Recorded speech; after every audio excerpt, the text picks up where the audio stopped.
Evening, sim racing fans, and welcome to Brazelton, Georgia at round number 10 of 12 on the 2015 Pacific Majors Championship, where tonight the Interwest 3M Petit Le Mans takes place at Road Atlanta for round number 10, presented by Vapes. And we're glad to have you with us on LSRTV as our coverage of the AM split towards the latter half of this 2015 championship continues on. I want to welcome you up to the broadcast booth, as always, joined alongside by Andy Kessler, my name Evan Pasoko, our executive producer Laura Lawson, pushing the buttons and getting us on air tonight, Andy. Grid right now getting set to go. Predator format, the first time we get a little bit of a taste of it, and it should be an exciting race nonetheless. Almost going to get this race underway right now as the warm-up session rolls to a close. This is the longest road race, though, that these guys run all season long at 150 minutes in distance. Yeah, this is going to be a long race. Each lap, 2.5 miles. 3 different sets of cars out here. Different speeds, all trying to share the same line on the track. This is going to be outstanding, Evan.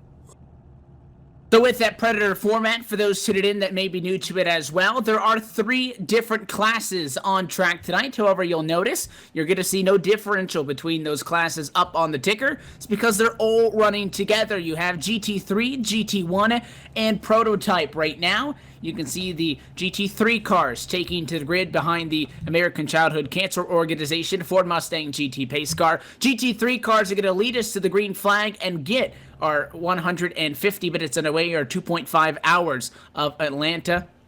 They'll take the green, they will set sail, and then there will be a 4-minute and 15-second grid penalty or a handicap to the GT1 cars. After we have succumbed through 4 minutes and 15 seconds, Andy, the GT1 car is going to go out there behind the GT3s. Then after 7 minutes on top of the additional time, so maybe about 3 minutes and change after those GT1 cars roll, so will the prototypes. Then you'll have all 3 classes out on the grid. And that's exactly how they're going to run for today's race. So 3 different classes of race cars, 5+ different kinds of vehicles. Only one winner, though, makes things definitely exciting as we roll. Oh, absolutely. And just thinking of, you're giving these guys a head start. Obviously, you want to win the race if you're out here in these cars out here on the track right now. It's got to be mistake-free, Evan. It has to be if you want even a chance against some of these other cars. Especially the prototypes. We know the downforce on those things is just unbelievable. So these guys up front, they got their work cut out for them here tonight. So they're going to take a pace lap, and then the pace car going to get down and away. We get set to go racing. Talk about this Road Atlanta Grand Prix circuit. It's an asphalt surface, 2.54 miles in distance and 12 turns.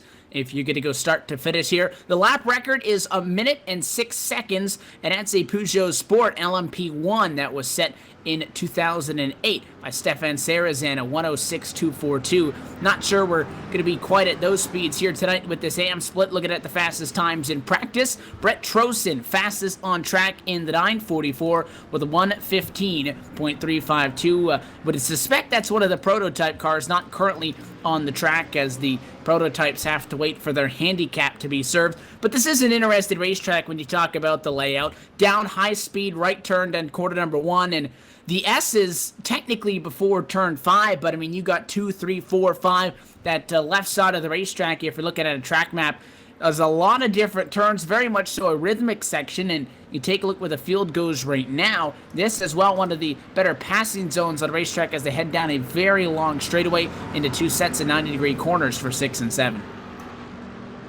Yeah, you're talking uphill, downhill. We got some downhill S turns. Every little bit of road racing is into this track here tonight, Evan. The skill level of these drivers is going to be tested. There's a lot of runoff areas that could get them into some trouble. It's going to be quite interesting to see. This is my first time with this many cars on the track, and it's going to be fun.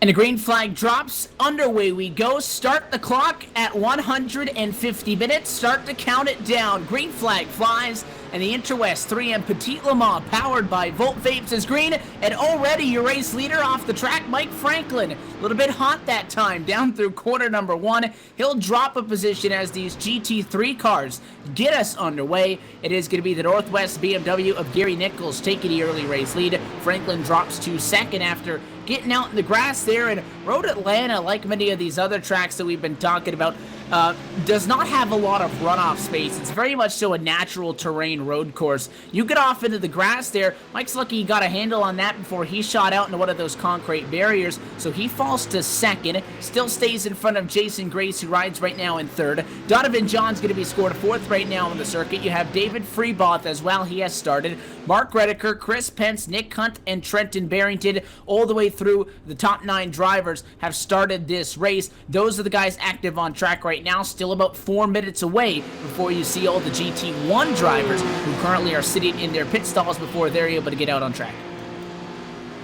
Yeah, and talk about a crucial time of the race.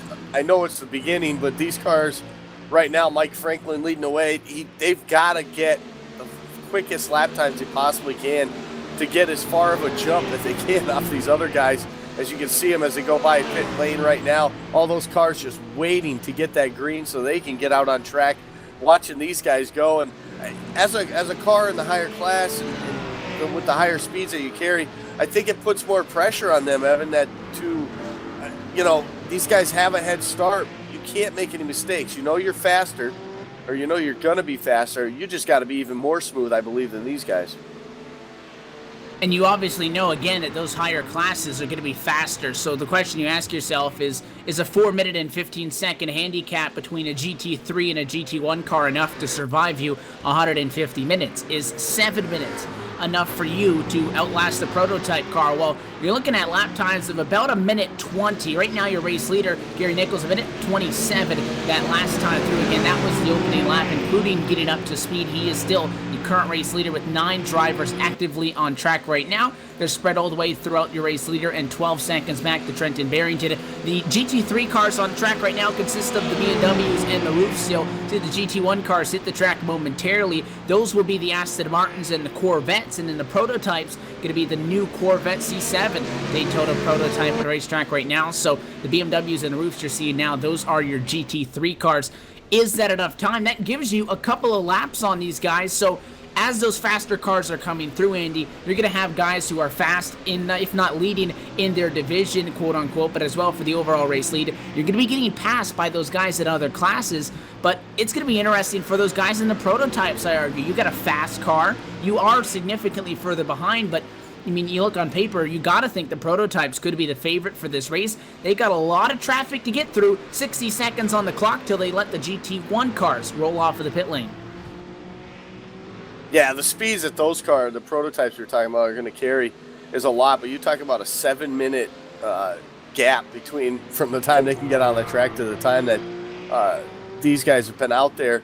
You're talking 4 laps, 5 laps maybe at the most that you're already down. It's going to be fun. I'm actually, as this thing's going on, I'm kind of seeing how things are starting to shape out. It's going to be interesting to see if those prototypes can actually make up those 5 laps over the course of an hour and a half. One thing we're not going to see in effect tonight is the Lucky Dog. So no Ty Kennel's Lucky Dog going to be dished out tonight. There are no full course cautions on the sim, so nothing to worry about in that regard. Want to take a look back though at the number 96 of Jared Morgan. He's in the middle of these cars, and the green flag going to drop. There go all of the GT1 cars off of the pit lane. Jared Morgan was scored amongst some of the highest of them in the qualifying session. It looks like the first GT1 car off of the pit lane is going to be the number 135 Aston Martin of Christopher Sherburne. That's a familiar name. Followed by Fraser Marshall, Taft Baldwin. In a side-by-side fight, he'll lose a spot with Mike Franklin. And again, now very quickly are these GT3 cars and the GT1 cars going to merge together. Donovan John's out on the racetrack right now. Adam J. Young, Tyler Drisbid as well amongst the names that are back out on the racetrack. Richard Tillman, Jimbo Pluffier, it looks like Mark Redeker, Michael Dio, and Nick Hunt maybe all the way through the total amount of cars that are going to exit as part of that GT1 grid. Yeah, I think the advantage of the faster guys is you see them already starting to merge with these slower cars here. is as they go 3 wide right now down this long straightaway. It is the straightaway speeds. That's where these guys are going to get them through the corners. Pretty much, you know, everybody's got to slow down for the corners, so you're not going to see too much, giving up too much time for these guys in the corners, but you're going to see it on the straightaway, especially on these longer ones. That's where you're going to see the time difference and the speed difference of these cars. One car off track. How about some 3 wide? Jared Morgan goes off of the racetrack into the grass. He hangs on into number 96, and 2 Corvettes going head to tail. Trent Drismid and as well Aaron Stowe. Those 2 Corvettes went side by side through that back half of the racetrack. It looked like it was through 10A and 10B is where Morgan had the problems. He split them 3 wide total, and again, it's very easy to look at these cars and kind of have them all fall in with each other, but again, you're taking a look at the differences in class. The BMWs and the roofs representing GT3, GT1 is the Astons and the Corvettes. It's very easy to tell right now because 9th position is Trenton Barrington. He is right now the slowest of the GT3 cars, and then 3 laps down in 10th. That's the gap that those GT3 machines are going to get, 3 laps, because Sherburne right now the fastest in the GT1 cars. His Aston Martin runs 10th right now, 3 laps in a negative. So, you know, you take a look at the total, and now we look for those prototypes down on the pit lane. They're not quite released yet, but Mike Taylor, William Brown, Brett Trosen, and Gary LaViolette, those are going to be the 4 drivers on the pit lane representing the prototype class, waiting for their clock to strike 0 before they can as well blend back out. Look at the 135 car, Christopher Sherburne. He's actually made his way through all these GT1 cars now. So he's trying to get ahead, and he's probably the quickest one out of the bunch right now as we get set to get the prototypes out here momentarily. But Sherburne's showing the way. He's gotten through that traffic. Now he's got a clean racetrack to work and actually make up a lot of time here. This might be good for him. A lot of early chaos. You can see it is very much so foggy skies here in Brazelton, Georgia. The light fog is the condition, 74 degrees Fahrenheit. The track coming in at 79, a little bit hotter. Not a whole lot of relative humidity going on. It's at 100% though, so you know, it's a very muggy day. You could watch for the track to change a little bit as we go through. Marbles cleaned automatically. Not going to see that at all throughout the race. The track starting with 10% usage before they actually went out there and hit the grid right now. And now you see those Daytona Prototype. That class has now hit the grid, and they are on the racetrack, and they are led by, for the first time through, it looks like Gary LaViolette, the number 20, the 60 machine rather, scored in 20th position. Good thing is that you can take a look at those LED numbers on the sides of those race cars, and you can actually see what position they actively run in, as actually LaViolette goes way off the racetrack in the back half of the track. Mike Taylor is 21st in the Daytona Prototypes. Big wreck now down, it looks like one of the back straightaways. Somebody turned around and hard into the fence. It looks like it's Jason Grace from 4th overall, the 113. Oh yeah, he's got some major damage. Looks like he's going to actually just take the virtual tow, but we're going to look at the replay of the 22 who had some issues just prior to that, Evan. Got off track and got into the wall, and he's on pit road right now trying to get some damage fixed. And then once we look for Grace in a situation where he comes back down the track, and it's an Aston Martin, and he coming up the inside, a faster race car, doesn't see him, shoots back out, gets into the wall, comes spinning across the track, and he hit the concrete retaining barriers, both in probably the worst places that you could as far as where there's an opening to access the infield. So the 11 of David Freeboth as well down on the pit lane. Heavy damage on his roof. Looked like he had some problems as well in the same position. You saw that a little bit earlier. He got into Trent Drismid in the number 22 machine. That Corvette as well is on pit road for damage repairs. So a lot of drivers having some problems. Now going to get an opportunity to take a look at the problems for Jason Grace in 113. Goes from a top 5 spot to now stationary in pit road. You'll see what happened to him now.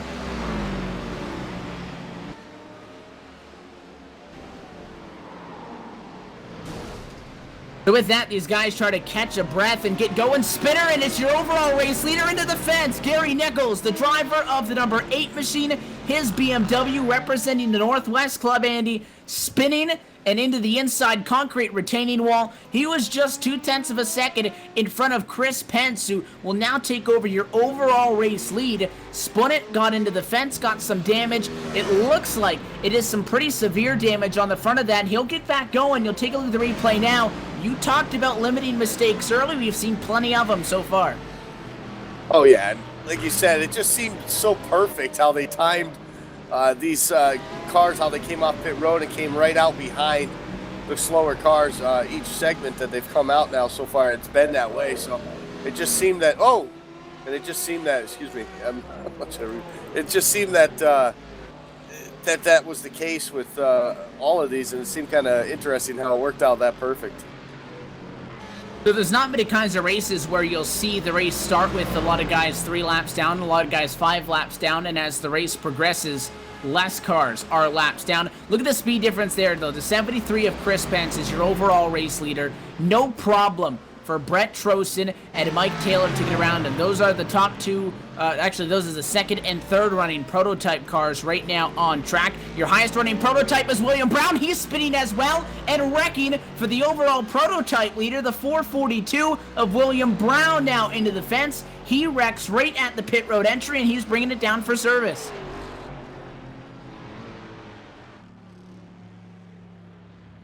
Yeah, he's so Brown trouble. Yeah, he's coming down, and I guess he lucked out, Andy, because a lot of guys not as much luck as far as wrecking in turn 11. But I mean, again, you look at somebody, they're spinning, and you know, maybe part of that could attribute to it's a very muggy condition. The track probably doesn't have a lot of grip, but as well, the guys can't really see that much either, especially with the closing rate on some of these cars. Oh, absolutely, and I think he got real lucky that he spun out right there at pit road, able to come down, get everything fixed up for him, get a new set of tires on that, and not lose as much time as he possibly could have if it was somewhere else around the track and had to limp that thing around. So probably a big break right there for William Brown here early on. One guy, I mean, I'm telling you, I'm watching this guy. He's flat out flying out there. Is Christopher Sherburne. He's finally getting somebody catching up to him right now. But he's been clear track, smooth sailing. He got around the lap cars, or well, I call them lap cars, but he was lapped. But he got around those cars very fast. Now he finds himself just smooth sailing. He can run his own lap time, doesn't have to worry about any traffic like everybody else right now on the track has to worry about somebody in front of him except for Chris Sherburne. And Sherburne is right now the leading of the GT1 cars, 10th position, 2 laps down. Let's ride on board with the driver of the 135 machine. Let's take a couple of corners with him as he heads down through the S's.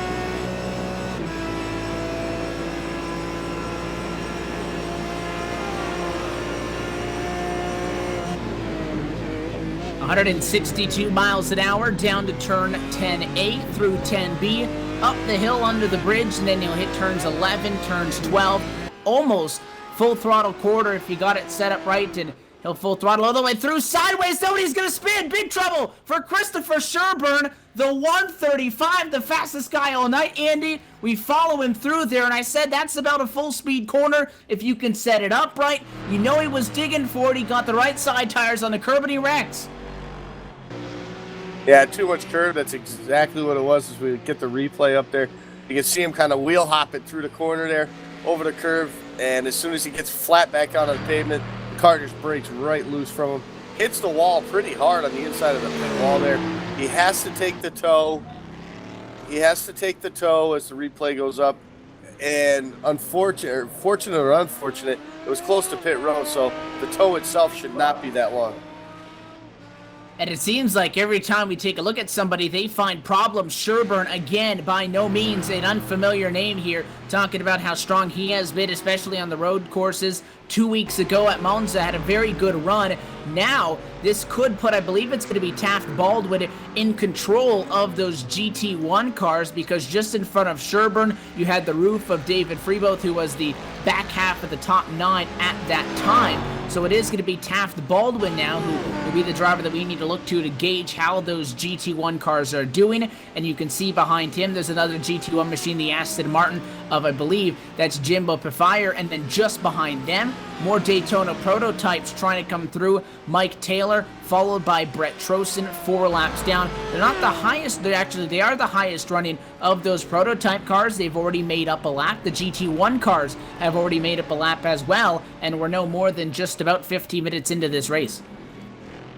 Yeah, that's not spelling good for those top guys there right now that are running first through 6 right now, still on the lead lap.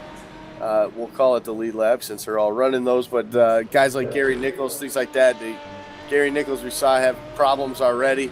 That's his one mulligan. He's got to stay focused, stay on top of things right now. As we watch him, he's getting actually a little bit of pressure right now. Just behind him is, excuse me, I went to William Brown, who's just right on him. William Brown, of course, in that Daytona prototype. He's going to get him right here on this long straightaway. I want to see if we can get a replay of Jared Morgan. He's going to get turned around. We got problems in turn 7, and it's lap number 7 if you're looking at the number 96 in the GT1 category. Him and another GT1 car, Nick Hunt in the Corvette, trying to split one of the GT3s. It's Trent Drismid in a BMW. Try to go 3 wide to split him. It doesn't work. Morgan's going to get dumped out into the grass and therefore brings the number 96 machine down to the pit lane for services. You'll take a look at the replay for that one right now as that happened just about a lap ago. So Jared coming down to the pit lane for service. I know he's got some special stickers on board that car this evening in honor of the tragedy and for the victims of the Umpqua Community College School shooting. I know he lives just about 15 minutes or so away from there, so it's been close to home for him, so he's got some stickers on board that car and wants to have a good showing in retrospect for that as well. Just not the start that he's been looking for. Had a spin on that opening lap and now gets trouble caught up with, again, a slower car from a different class. You're fighting, and it's a perfect example, Andy, because he's fighting with another guy that's in a GT1 car. So they're equal speed. That's a spot for position. That's a lead lap position. But as well, you're trying to get around a slower car who is still, again, a lead lap position. You can't just back off at a scenario like that, and eventually 3 cars can't make it through a corner that's about 110 degrees. Yeah, it's just not good. It spells trouble. Something's got to give. In this case, it was nobody giving. They all wanted that position, and they end up making a little bit of contact. It didn't look too bad. It looked pretty harmless as far as major damage. They were going, obviously, at it. That's probably one of the slowest parts of the track right there. So unfortunate for them. Obviously, you want a mistake-free race, and right there it is. There's the first one of the night.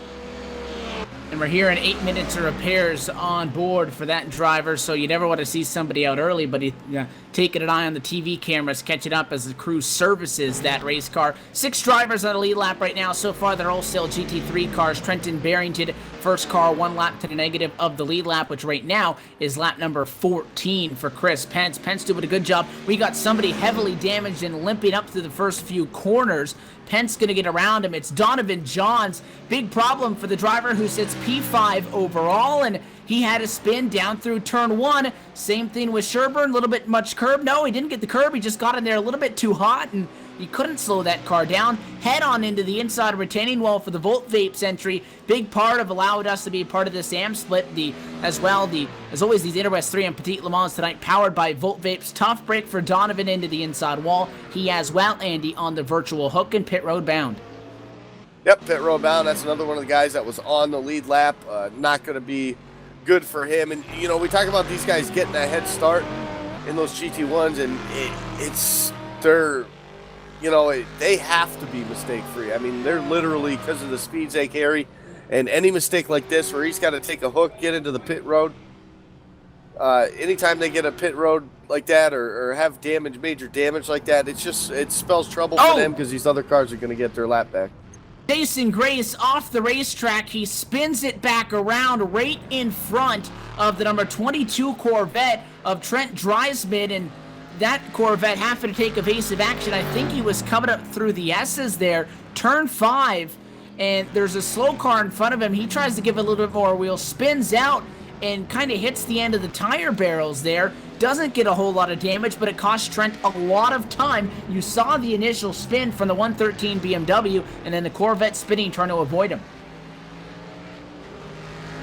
Yeah, it's just, like we talk about all night. The closing rates of these cars, to each other, to over braking in the corner. It's 2.5 miles of, you know, technical track. You have to be on your game. You can't forget, you know, which part. And I say it's easy to say that from up here, Evan, but you can't forget where you are at on the track. You know, you got to know these corners, and you got to be familiar with it. And you got to be constantly on top of things all race long. Otherwise, you're going to have issues. And we rode on board with Sherburne before his accident, and you saw how kind of foggy the track is. Again, it's noticeable from the TV cameras, but as well, if you're going into some of these blind corners, a lot of the corners, uphills, downhills, you can't necessarily see around them. It's not the easiest thing in the world either to kind of dictate where those cars are and, you know, try to adequately guess where they're going to go, especially when you're coming through in that rhythm section. From turns 1 all the way through out of the S's and 5, that's a left-hander, a right-hander, a left, right, left, about, you know, 8 different interchanges before you actually officially hit turn number 5. So there's a lot going on there. You can't just hit the brakes a little bit earlier, modify your line. If you do, you're going to lose tons of time. Got a couple of guys going around your overall race leader. That is still Chris Pence. Adam J. Young going to put a lap on him, or rather pick a lap back up in his Aston Martin. So he'll go up to just being 2 laps to the negative.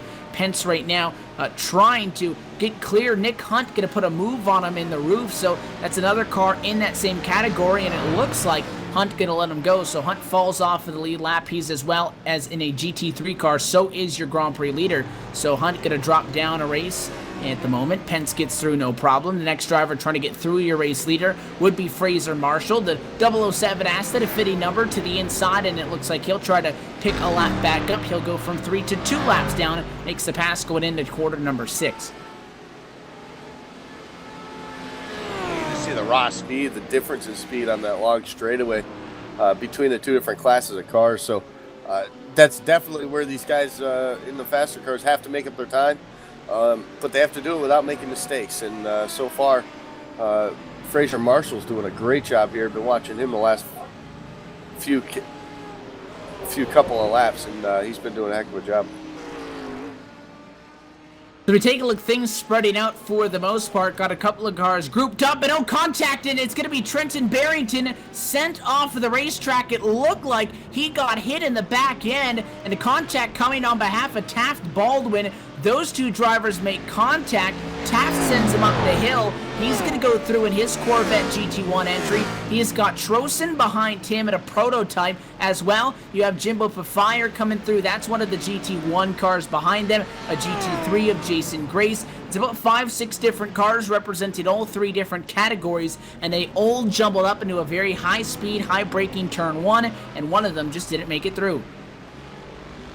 Nope, that's exactly what it was. And that was a big hornet's nest of cars right there. 3, 4, 5 cars right there, all in one spot, trying to fight for that one position on the track. And it just exactly like we saw in that 3 wide a few laps ago into that slow part of the turns. It just isn't going to work. Someone's got to give. You know, I mean, it's especially early on. We got tons of time here left. Only about a half hour into this, so. I know these guys, especially the GT1s, like Chris Pence and Franklin, that are still on the lead lap and still pacing this field right now.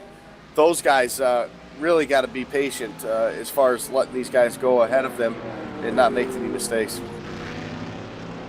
So it was an interesting piece of contact. Those drivers met up in one. You got a good view of the replay there. They're all going to be able to keep on. Nobody really picks up some major damage, although Barrington has brought it down to the pit lane. I didn't think that car was torn up all that badly, but he is in the stall, and the attention of the crew, it looks like the front end damage really the major concern. Yeah, you're not going to get the downforce you need or the speed that you're going to need down these front straightaways. So it definitely, if he's got a lot of significant front end damage like it looks like he does, got to get that. As we got one car actually into the gravel. That is Donovan Johns again, spins out the 74 car. Not sure, I think that was 10B maybe. He was going through a very sharp turn at the end of the long straightaway, so that was going into 10A, the left-hander. He spins, and he just keeps it out of the concrete wall. You'll take a look at a full-screen replay there. Struggling with the handling on that number 74 vape fuel entry all night long. And, you know, he said before the race here as well, coming into this weekend, that hasn't really had the best of luck, hoping to get things turned around. And so far through this Interwest 3M Petit Le Mans powered by Vapes, not necessarily the start that he would have liked, falling through the field at least to this juncture so far. And we'll continue to cycle through down through the opening segment of the racetrack, gets back out there on track. Penso for the overall race lead, 15 seconds in front of Mike Franklin. Franklin well in front of Mark Redeker. Redeker going to get passed by another one of the Corvette Daytona prototypes. That continues to be Brett Trosten. Trosten back, though, in 20th position. Not necessarily in a running spot that he would like to this juncture. Highest up prototype car that I see at the moment, and going to take a cycle through here of the standings to see where all of those prototypes sit, at least at this juncture. It appears to be still Mike Taylor in the number 66 machine as the highest running Daytona prototype. Only have made up the 1 lap so far on our race leaders. He's still 4 laps to the negative, still back in 19th position. Again, there's only 4 Daytona prototypes in this race, and they all sit right now in the back 4 running spots. The only driver outside of them is 23rd, and that's Jared Morgan, who had to sit on pit road for extensive repairs. He gets back out on racetrack in the GT1 car, trying to salvage a good finish. Yeah, and at this point for Jared Morgan, it's all about, he had some engine issues, I believe. That's why he was on pit road for such a long time right there. But that along with the tow, because I don't believe he was even close to pit road when he had his problem. So I think he was as far away as you can in turn 7. yeah, probably. That would probably be my luck too, Evan. I can agree with that, yeah. So yeah, for Jared Morgan at this point, it's run the rest of this race clean. Hopefully with some problems that some other guys are having, he'll be able to make up some time on some of these guys and at least get a decent finish out of this thing for himself.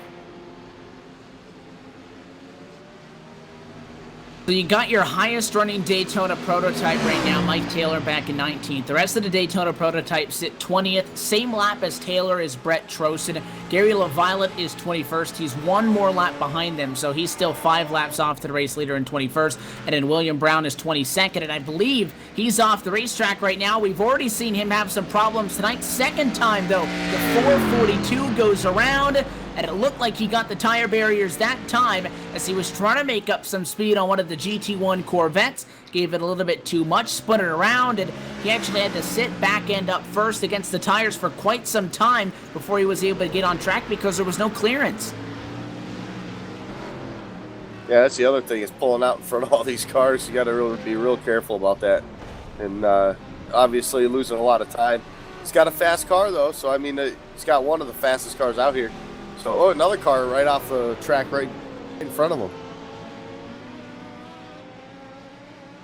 So a lot of guys struggling to try to keep these things on the racetrack right now so far, and it's been quite the exciting one. The car you saw him go around was Trenton Barrington, the 002 machine, spinning from 16th position on the racetrack. I don't think he'll lose the spot in that exchange, but definitely not going forward. Again, Trenton, one of the drivers in the GT3 category, started 3 laps ahead of where he sits now, 3 laps to the negative, and he's off again. Turn 1, tricky place for these guys to figure out the braking. One of the Daytona prototypes going to go on by, that's Brett Trosten.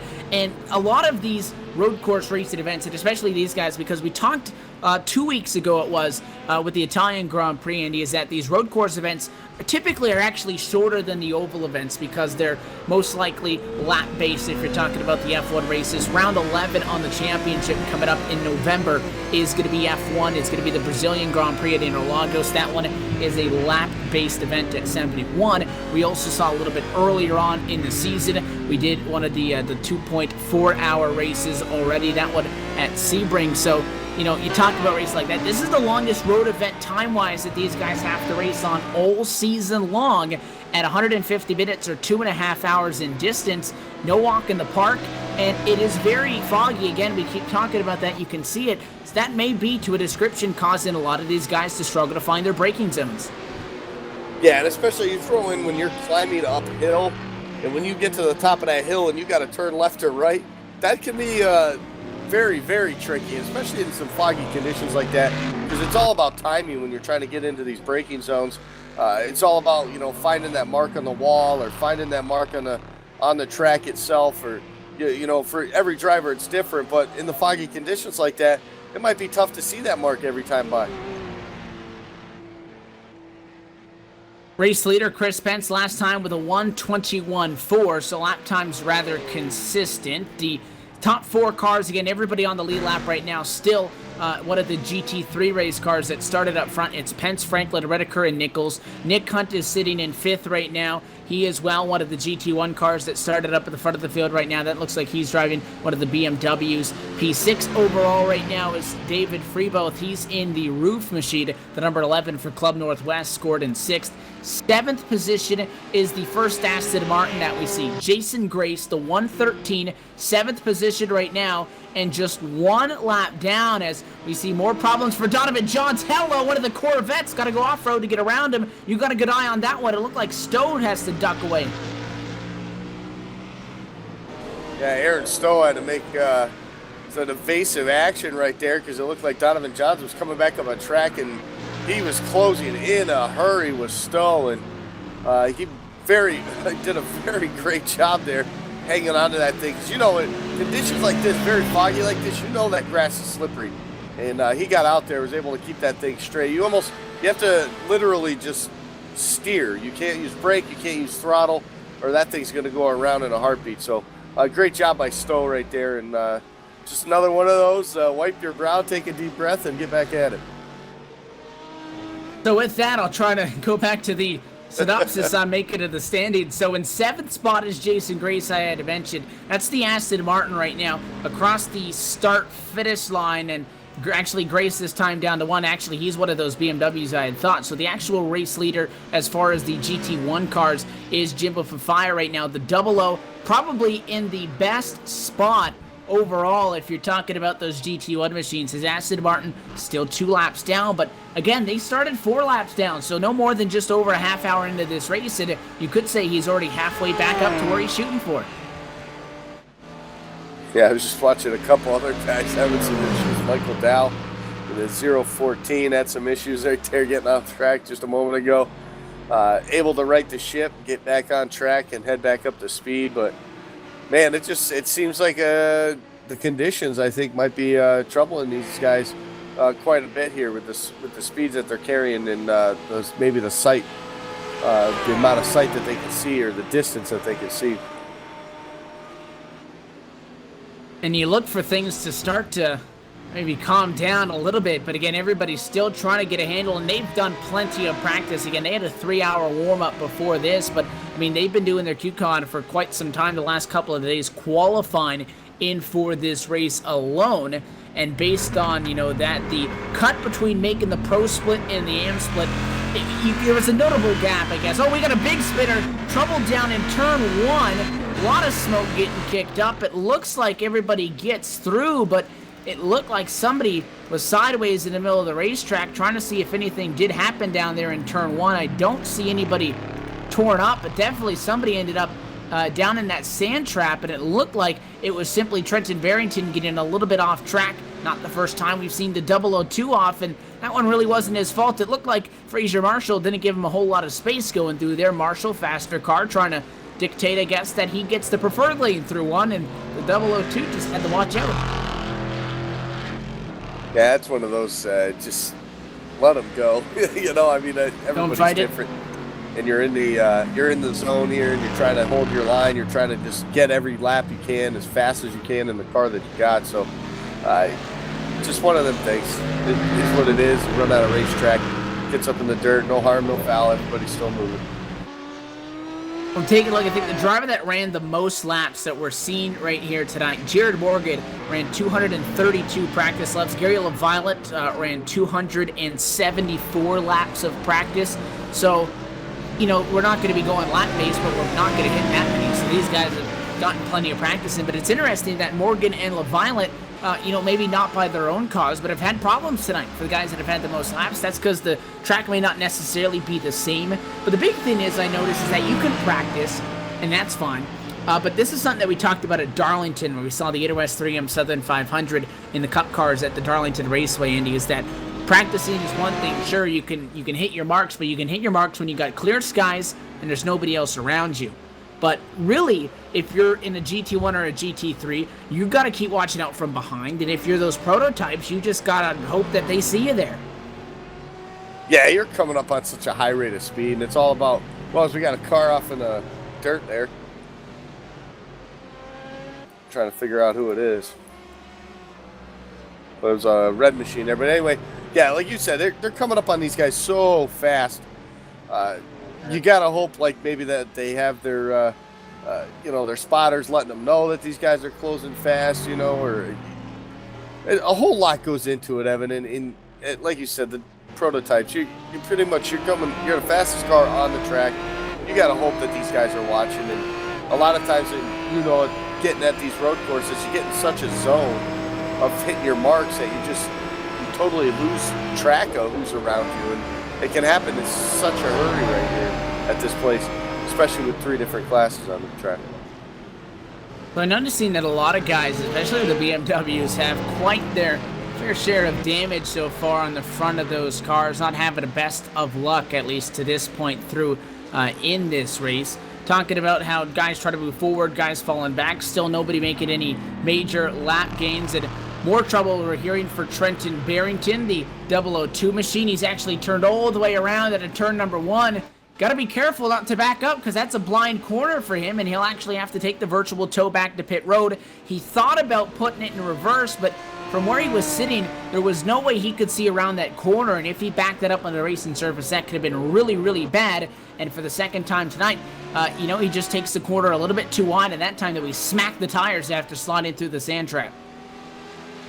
Yeah, and then actually came back across the track there. Well, he looked like he had no control of it. And it was Aaron Stowe again in the Corvette. That's about the 3rd time he's had to dodge a BMW wrecked in front of him. Yeah, Aaron. He's going to be thanking somebody when this thing's over, Aaron Stowe, if he can survive. And Stowe is in an interesting spot because he's riding in 13th right now. Immediately behind him is Trent Drysmid right now, who, those are 2 Corvettes. They're going to go side by side. How about it? Down to quarter number 6. Give the spot to the number 22. Was just about to mention that as these guys race, it has been Trenton Barrington in that 002 around them, but more specifically, those 2 Corvettes, they've been around each other all night long. But it's interesting because Stowe a lap up on the machine that he's fighting with, the 22 of Drysman. So, you know, Trent obviously had some problems a little bit early on in the race, but those 2 gold Corvettes can't seem to get away from each other. Look in front of them, you got 2 BMWs. So, you know, you find yourself in a kind of a group of cars that you try to get around. They're trying to find a way around Gary Nichols. Nichols not quite to the outside. He'll take the high side now down through corner 11 and through 12. Almost gets up onto the rumble strips, a dangerous spot. The 2-2 machine able to get through, and now as well trying to find a way by is Aaron Stowe. So again, this is something that you see all race long. Not only are you fighting against guys in different classes, different speeds, you don't necessarily know if he sees you. First off, again, the fog can play into a factor. The mirror that these guys have, the virtual mirror or the simulation mirror, depending on what they're running on the sim, it's not necessarily the easiest thing to see through, especially with fog. You better hope that they have somebody in their ear or they have a relative up letting them know closing distances. But not only do you not know what speed they're running, you don't know how good their car is. Somebody can spin in front of you. You know, they might have a damaged car and be significantly off pace, but they're not going to pull in because it is a long race. There is a long way to go. None of these guys, I wouldn't imagine, want to park it, pull off, and give up early. We have seen our fair share of problems, but I have not seen any drivers fall out of this race yet. I believe we still have all 23 on track. A couple of them on pit road, but nobody's actually retired. Yeah, no, everybody's trying to hang in there and do what they can. I'm watching Chris Pence right now up in the front leading this thing, and a bunch of guys getting around him. Brent Trozen just got around him, and you know, a couple of these other guys trying to get some laps back. It looks like Jason Grace is right behind him, trying to get a lead. He's down 1 lap. He's trying to get one of those back. So a lot of action right now going on. Mike Taylor's in the mix right now. He's 4 laps down. So a lot going around the leader right now, Chris Pence. And this is a point in the race for him that he's just I hope someone's talking to him about who's around and who's coming quick, because there's a couple cars coming pretty quick. Yeah, Pence went around one of these slower entries. He passed, it looked like it was Jason Grace. Grace, one of the slower running of those GT3 cars. Stepped to the line to pass him. As he did that, one of the Daytona prototypes went to the inside, and Pence kind of had to react to that. He did a very good job, almost went off track, but again, you don't see him there. You take that line normally as you would think. You jump to the inside. You think you're making a pass. Somebody behind you cut them off, and that's not something uncommon to see in Le Mans racing. The fact that you have different classes of race cars, different speeds and such, and we're seeing that as far tonight in this Interwest 3 and Petit Le Mans powered by Vapes on LSRTV. Chris Pence, though, started on the grid for tonight's race via one of the GT3 cars. So far, he continues to lead, now just about 45 minutes or so off of the drop of a green flag. We'll take a quick moment, step away, we'll be back for the action and more from Brazelton, Georgia. It's the Pacific Majors 2015 Interwest 3 and Petit Le Mans powered by Vapes.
In the outside, contact made, 56 slides in at a 4, who's going to be at the stripe, dead even, give it to Ryan Truex. Truex is your winner over Tandy.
It's been a very long off-season. Teams have changed, sponsors have changed, colors and all, but one thing that hasn't, they like to mash the loud pedal.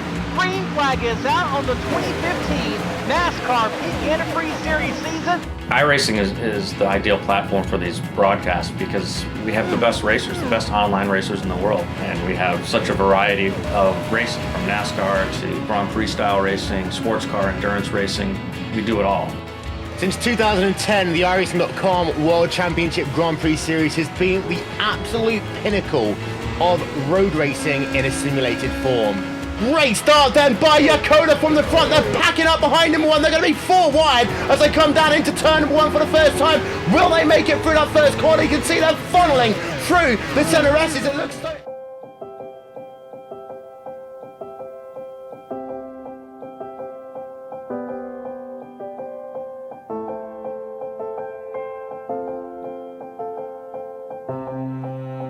Trucking has always been a part of me. It started years ago when my dad and granddad were hauling vegetables to market in Liverpool.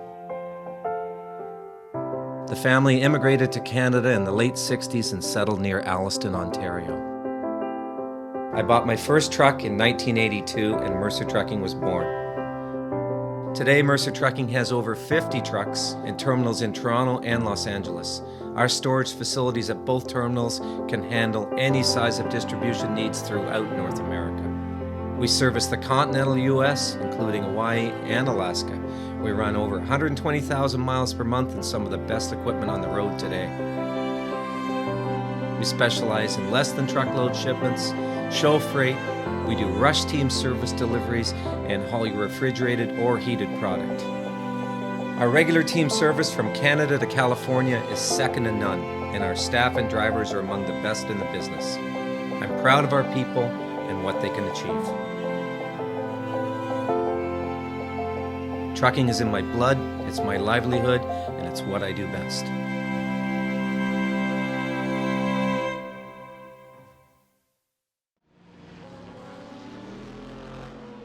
Back live at Road Atlanta in Brazelton, Georgia, just past the 45-minute mark in the Interwest 3M Petit Le Mans, presented by Vapes for the AM Split with the Pacific Majors 2015 Championship, and it remains Chris Pence at the top of the pile. The BMW M-Power, number 73 Red Bull entry, leads the race right now, and still nothing going on as far as major improvements from the GT1 cars and the prototypes. It's still Jimbo Pfeiffer in the number 7 spot right now. Still the highest running GT1 car. Had to serve a 4-minute and 15-second handicap on the grid. Has made up 2 laps, but right now is kind of stalled out at said point as he tries to continue to chase down some of the faster machines. Just in front of him on track right now, you're going to see another one of the Corvettes now behind him, Aaron Stowe, a lap down in comparison to the other GT1 cars. And right by Stowe, you got William Brown. Brown 5 laps off to the top spot, one of the prototypes that has had quite the evening tonight. And that can be said for many of these guys, Andy, is that you said at the top of the show is that you're looking at a race at 150 minutes. That's 2.5 hours.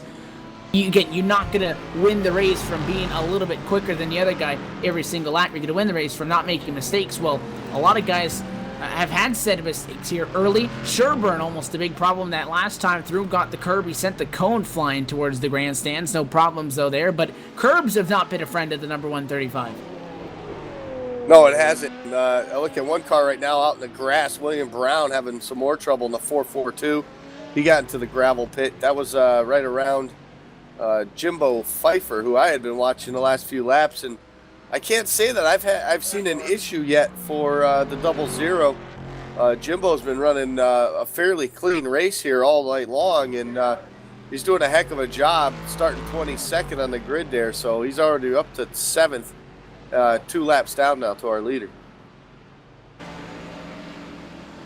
We take a look at the 00 again. That is your leader in the GT1 category, at least at this point in the race. A little bit of a problem. You'll take a look at the replay that time through. He continues to be one of the fastest on the racetrack. So, again, being the lead of those GT1 cars, again, the GT3s made up the top 9 spots on the grid.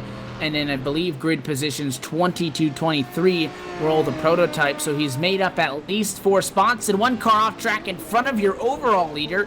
It's David Freeboth, who's out in the grass. Again, another problem, that time out through the S's. Looks like turn 4 caught him out in the grass. That could have been a combination of trying to get out of the way, seeing the race leader coming up from behind you, trying to get out of his way, and then by the time you look in the mirror and then decide which way he's going to go, you look back in front of you, you're in the grass. At least he got out of the way, though, so that's good, and I'm sure the 73 appreciates it. I'm sure he does, and able to keep on going. So David Freeboth doing a great job here tonight, running 5th at the moment. So another guy, just a small little blurb. I wouldn't even call that a major mistake like some of these other guys. So he's doing a great job here tonight too in that GT3. So he's doing what he has to do right now. Currently, he's 1 lap down, but it's going to be tough to make that lap up, especially with these faster cars now getting around him.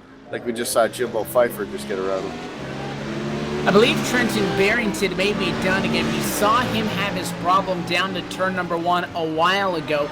He got into the fence, didn't back it up because he really couldn't get on track. He took the virtual tow. He has not officially retired from this race. It actually has. So he has putting that machine behind the wall their night is done. He will be the first retiree on the evening. He'll take a 23rd place result for that one. And, you know, you look at the number 002 machine, one of the guys that started up with the GT3 machines. The BMW GT3 is probably making up a bulk of the problems tonight. Those guys really struggling with the handling in said conditions that we're seeing here. Yeah, Donovan Johns is another one that's had some issues. Right now, 16th, sitting on pit road, started 4th. So you can see a bunch of these guys. Just I don't know if it's a curb issue or the tracks or the slickness or something, but definitely having some issues. But like I said, that our overall leader currently right now, he's doing a great job in that car, and just got passed again by Jimbo Pfeiffer. So Pfeiffer's actually he's on pace right now to do very well here. Jimbo, as long as he doesn't have any major mistakes right now, because now I believe he's only going to be 1 lap down. Go on board with Taft Baldwin, the 05. You heard that time through turn number 12. Not necessarily entirely on the throttle. The driver immediately behind him, Christopher Sherburne, was the best of the GT1 cars early in this race until he did 11 and 12 at full throttle, met the inside concrete wall, and probably going to be lifting a little bit through there as the night progresses. But, you know, for having a big lick like that, essentially, if you know, a full-on crash, pretty high speed too, toes to pit road, gets it fixed. He's only right now 2 laps down, albeit in 11th position.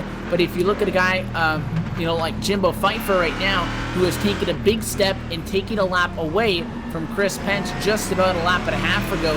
So now Pfeiffer only 1 lap down in 5th. You got to feel like that's the biggest threat right now to Chris Pence and the BMW GT3 machine at the moment, because the prototype still relatively mirrored back in traffic. I believe Nick Hunt, one of the drivers back there, but it was Mike Taylor, highest running Daytona prototype. Those are new to the sim, by the way, those Corvettes, and they are pretty bad looking. He'll make a move to the inside and make a nice pass. So a really sweet looking Corvette. He'll make a pass.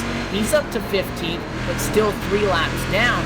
So I really think that it's that GT1 car that you've got to be worried about if you're Pence. Yeah, I did.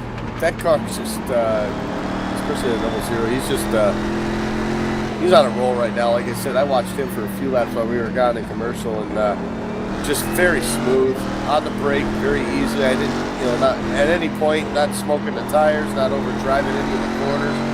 Just very smooth, and he's setting some consistent lap times. Even if you look at his fastest in practice, he's running faster than that now. So he's doing a great job here tonight, and he's now up to 4th. So he's going to be somebody that, especially even the Daytona prototypes, they're going to have trouble catching him, I believe.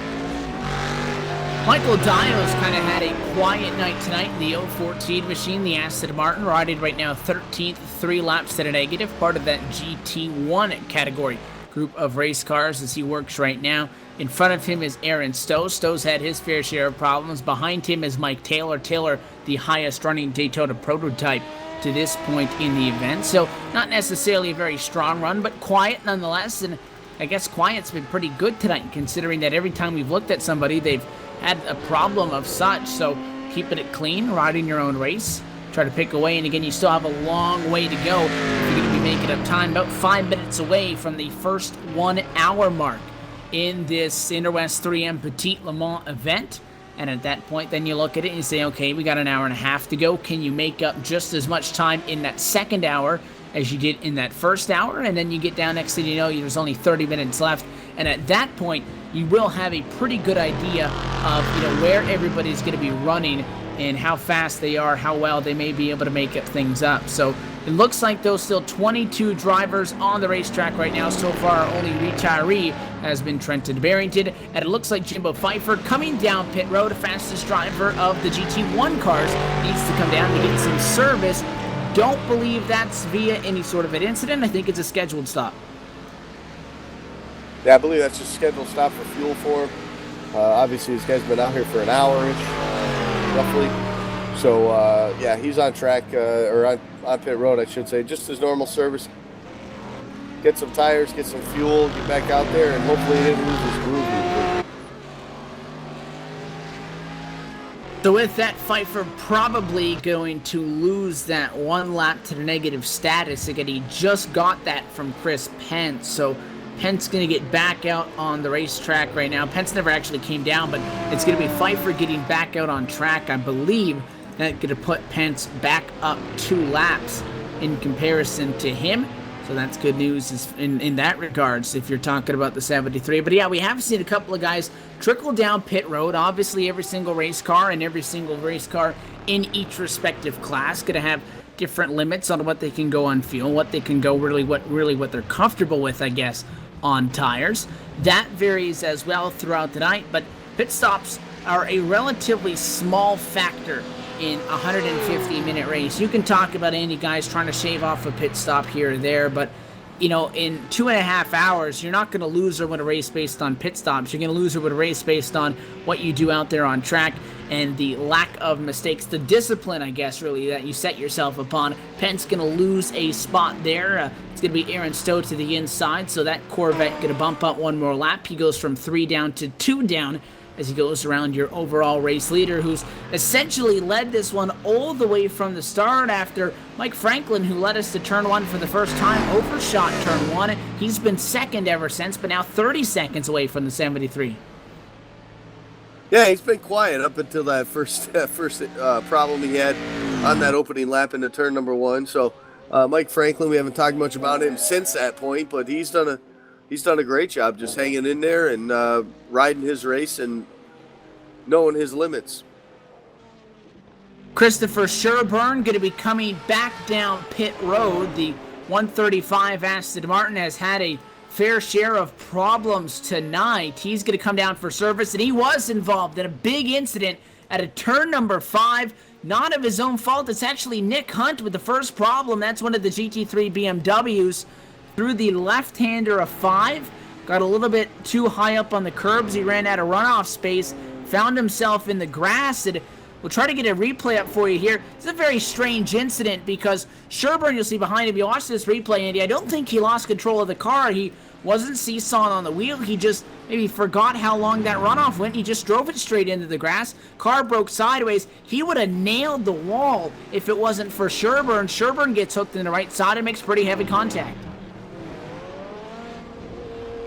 Yeah, that's just, he probably saved himself, but he didn't help Sherburne's case at that same time. So, tough break right there for him. But, like I said, it's all about what you can do and capitalize on your mistakes and try to limit the ones that you can't avoid. So, for Sherburne, he couldn't avoid that one, and wasn't necessarily his fault. But now he's just got to get that thing fixed up and get back out there.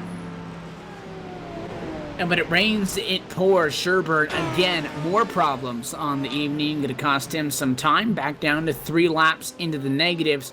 We did take a look, and Jimbo Pfeiffer did fall an additional lap down. He goes to 10th right now on the racetrack. Via coming down, getting that service. That gives the highest running GT1 honors to Adam J. Young. 21 machine. Just as I say that, though, he's going to be coming down pit road for service. Second highest GT1 car. Looks like maybe a team car, the 007 of Fraser Marshall, as well coming down pit road. So I'm expecting a lot of those GT1 machines in.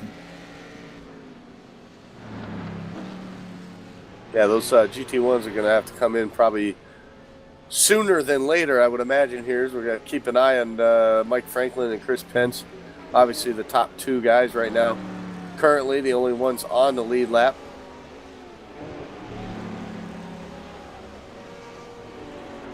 And take a look at the 73 of Pence. He's been out front an awfully long time. He's had a couple of close calls, but really, nothing out of his own making. He's still got a clean race car, and the big thing is that he is yet to come down pit road from the top spot.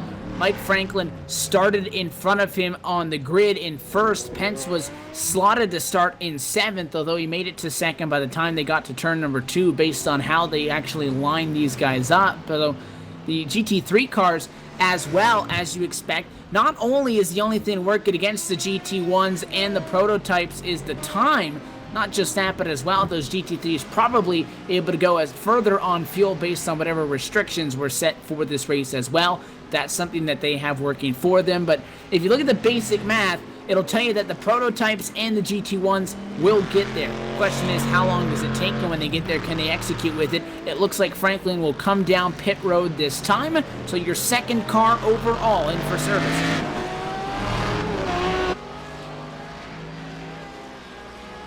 Yeah, Franklin making his way to pit road.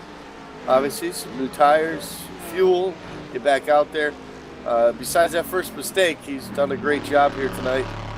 Same as Chris Pence, who I'm keeping an eye on. It looks like a few more cars are actually starting to come down pit.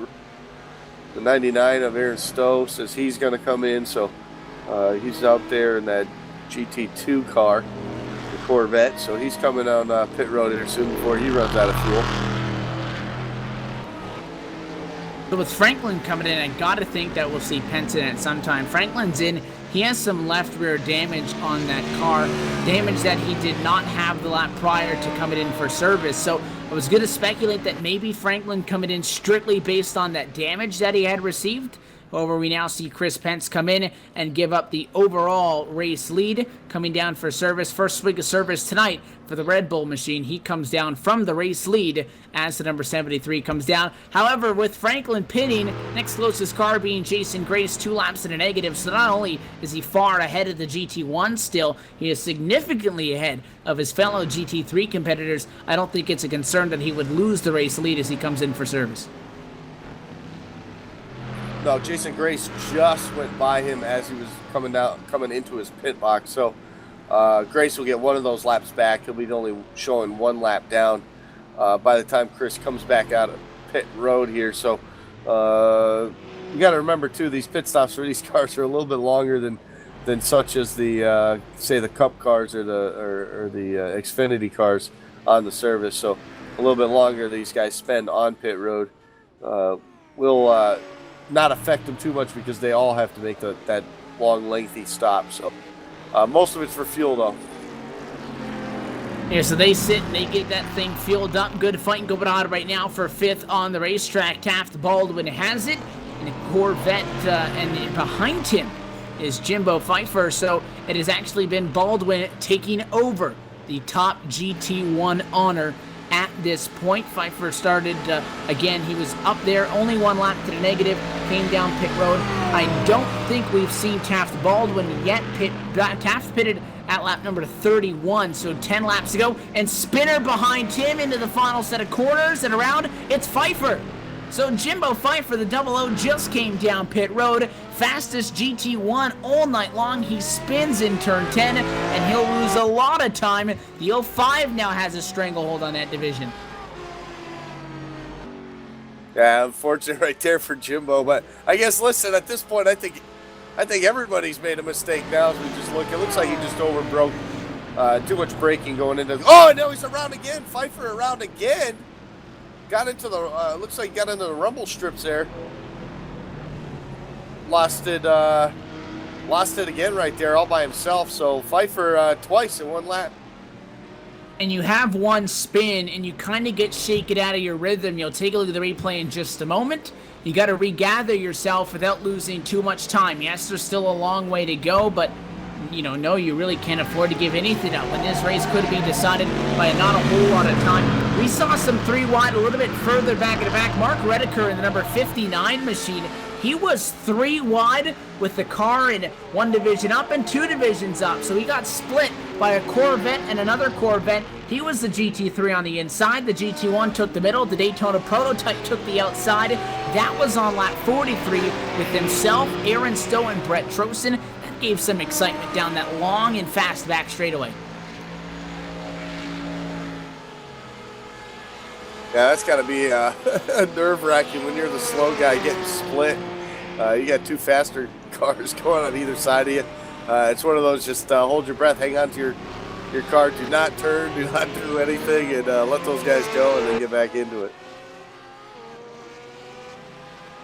And again, things calm down for a moment. We get pit stops, and then everything gets cranked right back up with a couple of sets of mistakes and such. Mike Franklin driving real hard in front of Jared Morgan. Morgan has made up 2 laps in that Aston Martin GT1 car in comparison to your overall race leader. He had fallen all the way to 10 laps down for service repairs, so we know he's got a fast car. No means going to be the result that he would have liked tonight. Again, with those special stickers on board the number 96 machine tonight.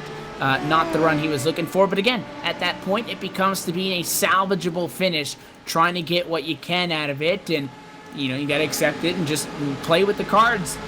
Pence leads. Franklin still. Those have been the only 2 cars on the lead lap in this race for quite some time. They both work right now.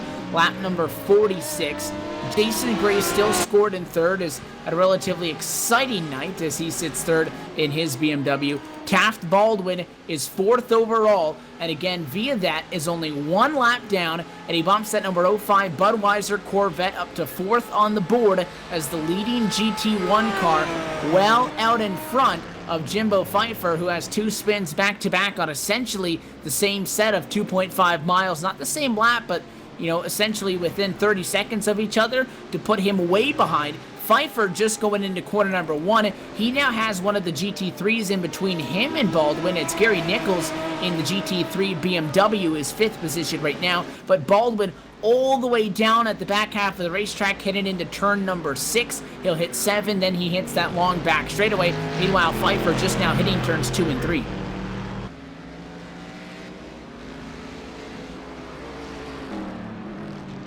Fight for 11th and 12th right now. Brett Trosen scored at the moment in the number 12 spot. The 944 machine is one of the Corvette Daytona prototypes, trying to catch up to Richard Tillman. Tillman is one of the GT1 Corvettes, and you'll see the work around the GT3. Look at that, they're going to go 3 wide again. Yes, they do. That's probably the 4th time we have seen 3 wide, Andy, tonight, and all 3 classes represented in that. And you said straightaway speed, the big killer for those BMWs and the roofs. Seeing it right there on the straightaways, just how much quicker they are. Yeah, and you can just see how much quicker that prototype was. Left them. Than the GT Corvette there. So, oh man, what an awesome job right there. As we're on board with Troutson now right now as he heads back down through turn 1 and up the hill. But yeah, those prototypes are something fierce. Problem is that I believe he's the highest runner of those right now, so he's still got a good chance. I think he's still in this one now. I'm trying to watch a couple of these other guys here up in the front. Oh, Trosen spinning. Just talked about him, and Trosen going to go around the 944. He'll spin and he'll kind of slide off onto the alternate route for the racetrack in turn number 5. He spins and he'll lose the spot to Gary Nichols, so he'll have to pass him back. That's an amazing thing. All that hard work he just did, and then it's thrown right out the window. We've seen that with a bunch of these guys here, and that's just unfortunate right there. But again, he's got one of the fastest cars. It's just trying to wrangle that speed in and keep everything going, pointed in the right direction. And that spin didn't cause any damage, so he lucked out. I'll tell you what, over the radio, Donovan John screaming, I'm not for position, I'm not for position. He wants a break from these guys getting around him. Gonna get a replay of this. Lap 37, if you're looking at the 74, going into turns 10A, 10B. He's got side-by-side behind him. You got 2 Astons. It was lap 37 for him, but again, he's a couple of laps down. But Sherburne, side-by-side with Morgan, with Baldwin there. Those are 3 GT1 cars, all on different laps. And Donovan says, I'm not for a position, and he just drives into the gravel. He wants no part of that. He's letting those guys get through. That was a hornet's nest coming up behind him. He lets them all get by. Yeah, Donovan John was seen already early. And this race is having a lot of issues for him, just not his night, not gonna be his night, and he's just out there trying to log some laps, trying to get the best position he possibly can when this thing's over as we watch the replay. But yeah, no, he said, I'm out of here, I don't want no part of that, and he jumps out of the way, gets out into the gravel because of it, and good job just getting out of the way, I guess. Jason Grace continues to be the highest of the GT1s at the moment. Rather, Grace continues to be one of the slower of those GT3s. But again, Baldwin, the name that I'm looking for in the GT1 Corvette, he gets around Jason Grace. The 05 machine jumps up to 3rd. And he right now working in turn number 7, your race leader working through turn 11 and now turn 12 as he'll come across the start-finish line. It's only about half a lap until he drives his way back to the lead lap, and there's still plenty of time, not even halfway home in this one yet. I'd be very afraid if I'm Chris Pence. Taft Baldwin putting the pedal to the metal. Question is, can Jimbo Pfeiffer get back to him? Pfeiffer was significantly faster than Baldwin, then made 2 mistakes after Baldwin saw a resurgence about 35 laps in, and now Pfeiffer is way back. He still, again, is just going now into quarter number 10A, 10B, as you already have Baldwin working in turn number 1. 2 spins cost Jimbo Pfeiffer almost half of a lap and a shot at a win, I think, at least at this point. Yeah, it could have kind of cost him a shot at the win, but so much can happen from now until the end, so we can't count nothing out now as Pfeiffer's still making his way around some lap traffic right now. He's actually going to catch Jason Grace in the next couple of laps here. So that'll move him back up into that 4th spot where Jimbo was right before he had to make his his pit stop there just about 5 to 10 laps ago. So Pfeiffer's still, even though with those 2 mistakes, he's still pretty fluid. Looks like he's back into his rhythm right now. And he's definitely making a run up towards Jason Grace, who now just went into turn number 1.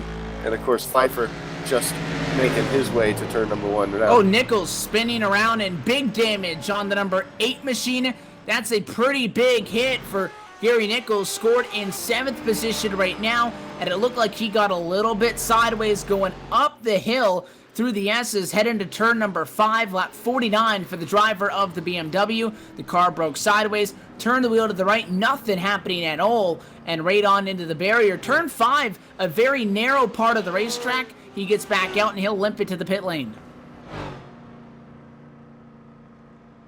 Yeah, as we watch the replay right there, Gary Nichols, and man, what a hard, that is a hard hit right there he just made. And for him to be able to limp that thing back to pit road and being that close to pit road, I guess that was a good thing for him. But man, that was just flat out, that was all. Nichols comes in, he'll get to the service of that team. They're going to try to get that thing fixed up as best so as they can.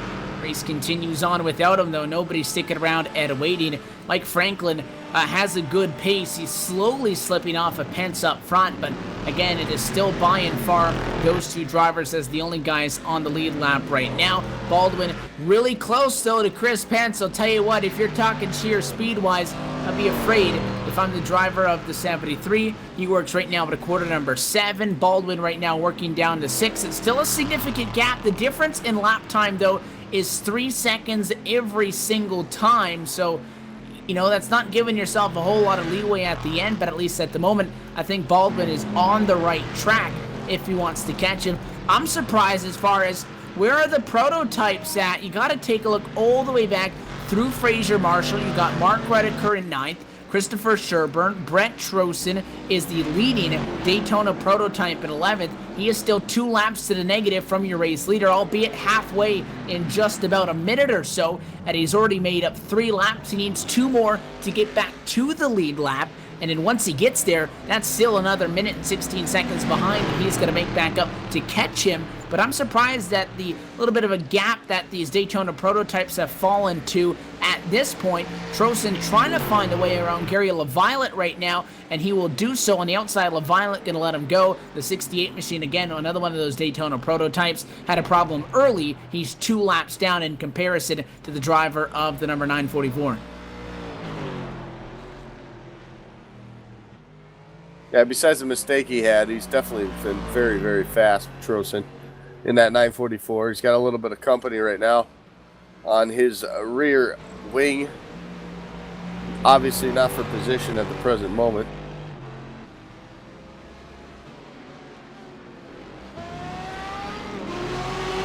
When you take a look at the clock, now elapsed at 1 hour and 15 minutes left to go in this one just about, and that means that when you get to that point, you're 1 hour and 15 minutes through. Take a look, somebody's got some problems on the front straightaway. Hearing the driver of the 11, David Freeboth.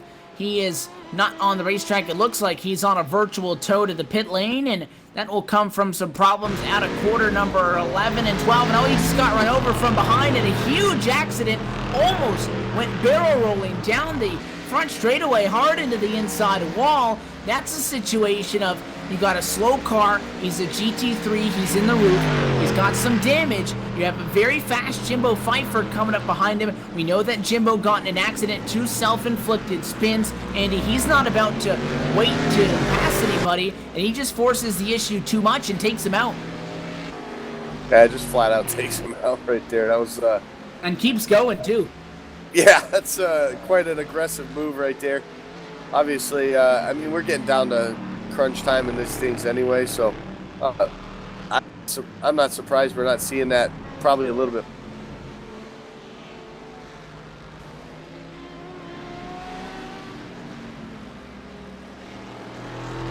But as we catch the halfway point in this race, let's give you a full race rundown and let you know where they all stack up at this juncture. Now halfway through the Interwest 3M Petit Le Mans, powered by Vapes for the Pacific Majors 2015 Championship on LSRTV. Chris Pence is your race leader. It's a GT1 car that sits atop the board. 38 seconds behind him is Mike Franklin in second. 1 lap down is Taft Baldwin. Baldwin at the start-finish line in comparison to Pence, who right now is working up through the S's on the racetrack in turns number 3, now 4. Slowly closing the gap is Baldwin. Baldwin coming all the way from 4 laps down in the Budweiser Corvette is the highest running GT1 car, and I think, at least right now, in prime position to take this one over. You can take a look at the manufacturers as we look at the standings. Again, a reminder, the BMWs and the Roofs are the GT3 cars, the GT1s are the Chevrolets and the Astons, and then the Corvette Daytona Prototypes, the only Daytona Prototypes you're going to see. So Adam J. Young sits in 5th position right now. He's behind Jimbo Pfeiffer. Pfeiffer has had problems trying to get back up in front of Baldwin, where he sat for a lot of this race. Fraser Marshall scored in 6th right now. That's one of the Aston Martins. It's another Aston in regards to the fact of Mark Rediker. Christopher Sherburne could actually make a move on Rediker, and Rediker going to lose a spot as those drivers sit 2 laps down. Brett Trosten, your first Daytona Prototype. You'll recognize those drivers because you're not going to see a symbol on your screen. Highest running DP, 2 laps down, and then running out our top 10 as we go right now, Andy, is Trent Drismid in 10th. He's 2 laps down in the Corvette. That's right, Mike Taylor, another prototype driver in the 66. He's running 11th right now. He's doing a great job, actually. He's been very quiet all night long. So he's doing a great job. Jason Grace, we talked about earlier, having some issues early on. He's running a clean race. He's doing pretty good. He's running 12th right now. Aaron Stowe, we've seen fast at times, but he's also had his mistakes, his share of mistakes also. He's dodged a couple big bullets that could have even been worse right now, but he's running 13th.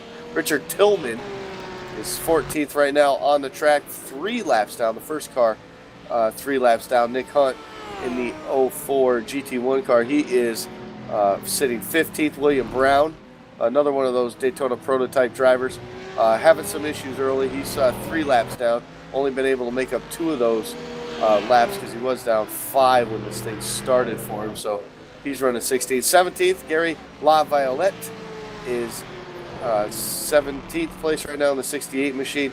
Gary Nichols, who was running up in that top 5 for so long, had some trouble about 5 laps ago. He's been on pit road since. He's 18th, 5 laps down.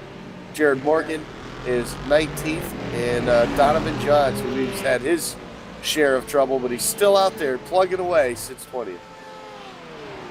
And Michael Dial behind him, 14 laps down, not on the racetrack right now. One of our official retirees, he'll come home in 21st. David Freeboth is back in the sim. However, he is manually disconnected. His night done. Trenton Barrington, his night done as well. The back 3, 21st through 23rd, the drivers officially out of this race.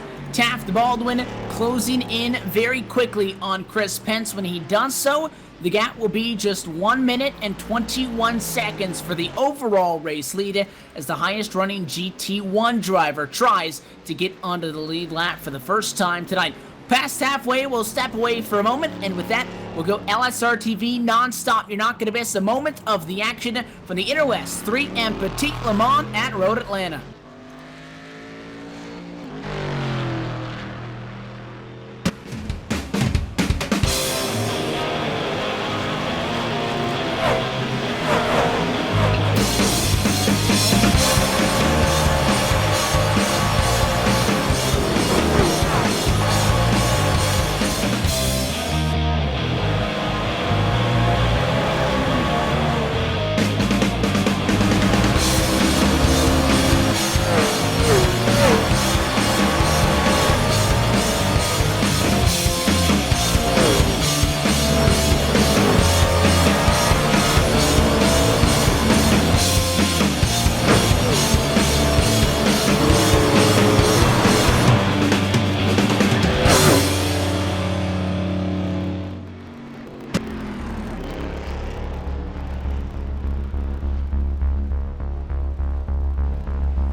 what a move.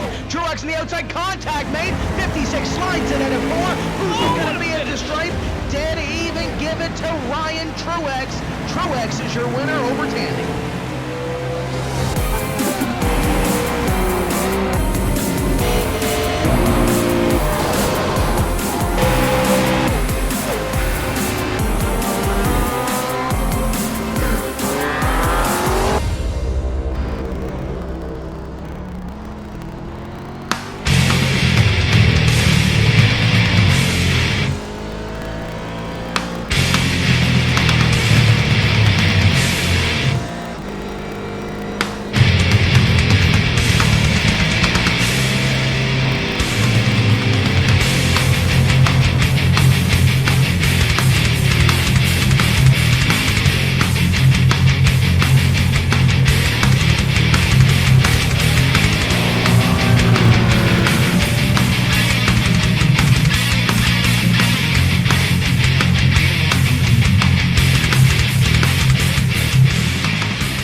Back live, and a lot of excitement happening through that quick commercial break, and another handful of drivers take a couple of spins, a couple of spills. Everything continues on its way. Didn't miss much though in that fight for getting back to the top spot, except for Taft Baldwin, who looked like he had a stranglehold, Andy, over top of Jimbo Pfeiffer. Problems puts the 00 back in front for third, back in front for the overall GT1 lead, and both of those drivers that time by get to the lead lap after passing Chris Pence, and now we have an official gap between them, a minute 18, the difference between Pfeiffer and race leader Pence, and 1 minute 19, the gap between Baldwin in the top spot.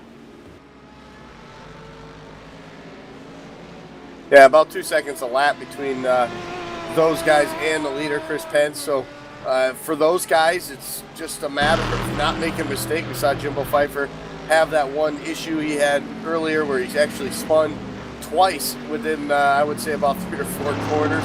So he was able to correct that, get back on track, and make up some time right now. So Jimbo Pfeiffer back on the lead lap as well as Taft Baldwin. So those two guys battling it out quite hard right now. 1 second separating them two last time by, but of course about 2 seconds a lap faster than the leader. So Chris Pence now more than ever, he's got to make sure he hits his marks from here on out.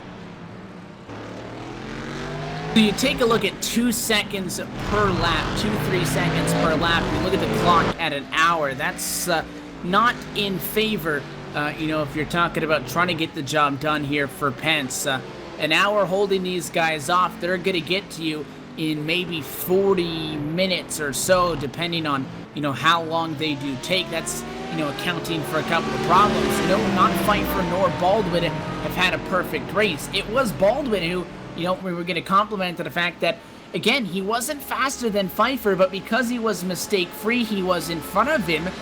Now that he makes a mistake, allows the 00 to get back by. You see that Pfeiffer quicker, opened up a gap 3 seconds ahead of the 05. Yeah, 3 seconds ahead of him and gained 4 on the leader. So Pfeiffer definitely a man on a mission at the present moment.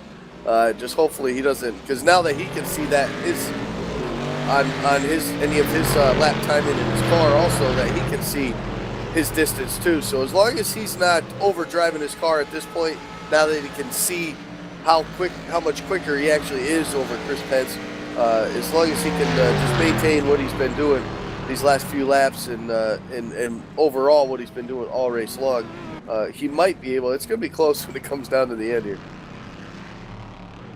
Not a whole lot brewing behind Tim as far as some of those prototype cars trying to get up and trying to join the party. They still continue to sit a little bit of a ways back. We talk about the highest running of said prototype cars. You have to look still back to where you find a Mike Taylor, the Momo machine right now 9th. He does bump up to 1 lap to the negative, so that is the highest that any of the prototypes have been all night long. Taylor working through the S's, Pence just behind him, so he just got that 1 lap back. He's got to make up 2 laps in an hour, so he's got to get back up to him, catch him. You're looking at a 2-minute and 30-second gap or so if you want to catch him. You got to make up a lot of time per lap if you're going to make up that much time in this final hour. Yeah, and if you look at Taylor's last lap compared to Chris Pence, you're only talking 2 seconds a lap right there. So he not that much faster at the present time, but when you look at guys like Pfeiffer, Baldwin, Pfeiffer actually he's running about 4 seconds a lap faster. So Pfeiffer's definitely got some speed under him here tonight, down to 1:10 now, behind race leader Chris Pence. So Pfeiffer, he's definitely putting the hammer down with that car, I'll tell you that. And it's an interesting way we measure this race. Again, typically you don't look at a race, and the later we get, the closer those cars behind the race leader are going to get, but that's exactly the scenario that we find themselves in. We go on board with Jimbo Pfeiffer right now. He's in 3rd spot overall. He's on the lead lap, and he's got Clear Track in front of him. Let's ride with him for a minute. And you see right there as we try to hop on board with him, Andy, that car actually just blinking off of the racetrack, and I don't see him right now. Connection issues always a part of the sim, and right now the 00 not there. Now he's back on track. Thing there is we don't see him. He's actually going to go off track. Does he spin? No, he'll save it. He's significantly faster than Baldwin. Baldwin not really going to make up a lot of time at that exchange, but we tried to go on by with him, and Pfeiffer that time through, we didn't see him. What happens on his sim is that he just doesn't see anybody else. He's still running a good lap time, which is good news for him. I'll tell you what, though, you talk about guys slacking. Brett Trosten, fastest lap of the race that time through. Yeah, I wouldn't call that slacking by any means. Definitely a 1:15. I mean, that's huge right now. That's 6 seconds faster than the leader's pace. Problem for Trosten, though, is that he's 2 laps down still, and the time on the clock is just ticking away. So for Trosten, at this point, sitting 11th, he's got his work cut out to get himself back into this, or get himself actually into the top 10 here before this thing's said and done. So Trosten with a lot of work to do, and those fast times, it's definitely not going to hurt him. Trosten right now in 11th position, one of those prototype cars that you see out on the racetrack, in 11th overall, but is not the leading prototype. Again, the leading prototype, Mike Taylor, is already succumbed to Chris Pence, passed him a lap ahead. Trosten still sits 2 laps to the negative, but we talked a couple of times about problems that we've seen with the 944. You make a mistake, you find yourself back. You got the speed late, but at that point, you know, the damage has already been done. You've already fallen that far back. Now what do you do about it? So that's the problem that a couple of these guys are going to have to deal with so far, and that is mistakes that happen early going to come back to bite you late. Or you can run strong early in the case of Taft Baldwin. Mistakes that happen late, though, going to bite you in the overall picture. So Mike Franklin, he is as well equally concerned. I don't think it's going to be a realistic expectation in the for Mike Franklin to walk away with a podium here, because he is not all that far in front of, maybe 24 seconds ahead of Jimbo Pfeiffer, Taft Baldwin. However, I feel like that's still a good thing for the 82 to shoot for and fight for. Would definitely be a top 5 over, still with 55 minutes or so left on the clock. That's plenty of time still for him to drop back. And it's not as simple as, okay, there's the GT1 cars and the prototypes closing in on me, you can't just say, okay, I'm going to pick it up. You really just need to run the best you can and hope that they have some problems, because the way it's all set, mathematically speaking, everybody is going to be together at the end. Now, again, you guys have issues, that changes things up. But the math says that they're going to catch you, so you need to hope that they make mistakes and you don't. Yeah, I mean, that's what you're banking on right now, especially Mike Franklin. I mean, Mike Franklin's banking on Chris Pence having some mistakes. When we've seen Pence pretty much for the most part run a mistake-free race. He had some damage earlier, getting into a couple other cars, but nothing that took him even remotely close from giving up the lead or losing any time. So for Chris Pence, it's been pretty much a mistake-free race. And trouble for Jimbo Pfeiffer, that time in 10B.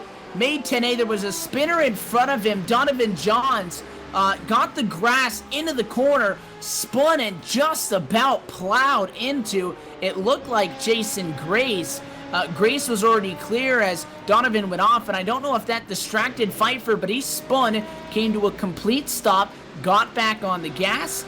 Taft Baldwin still, though, not close enough to try to make an advancement on that. Pfeiffer remains in third. Good news for Franklin and Pence, though, as he doesn't catch them that much that last time by. He'll lose some time as you take a look at the replay.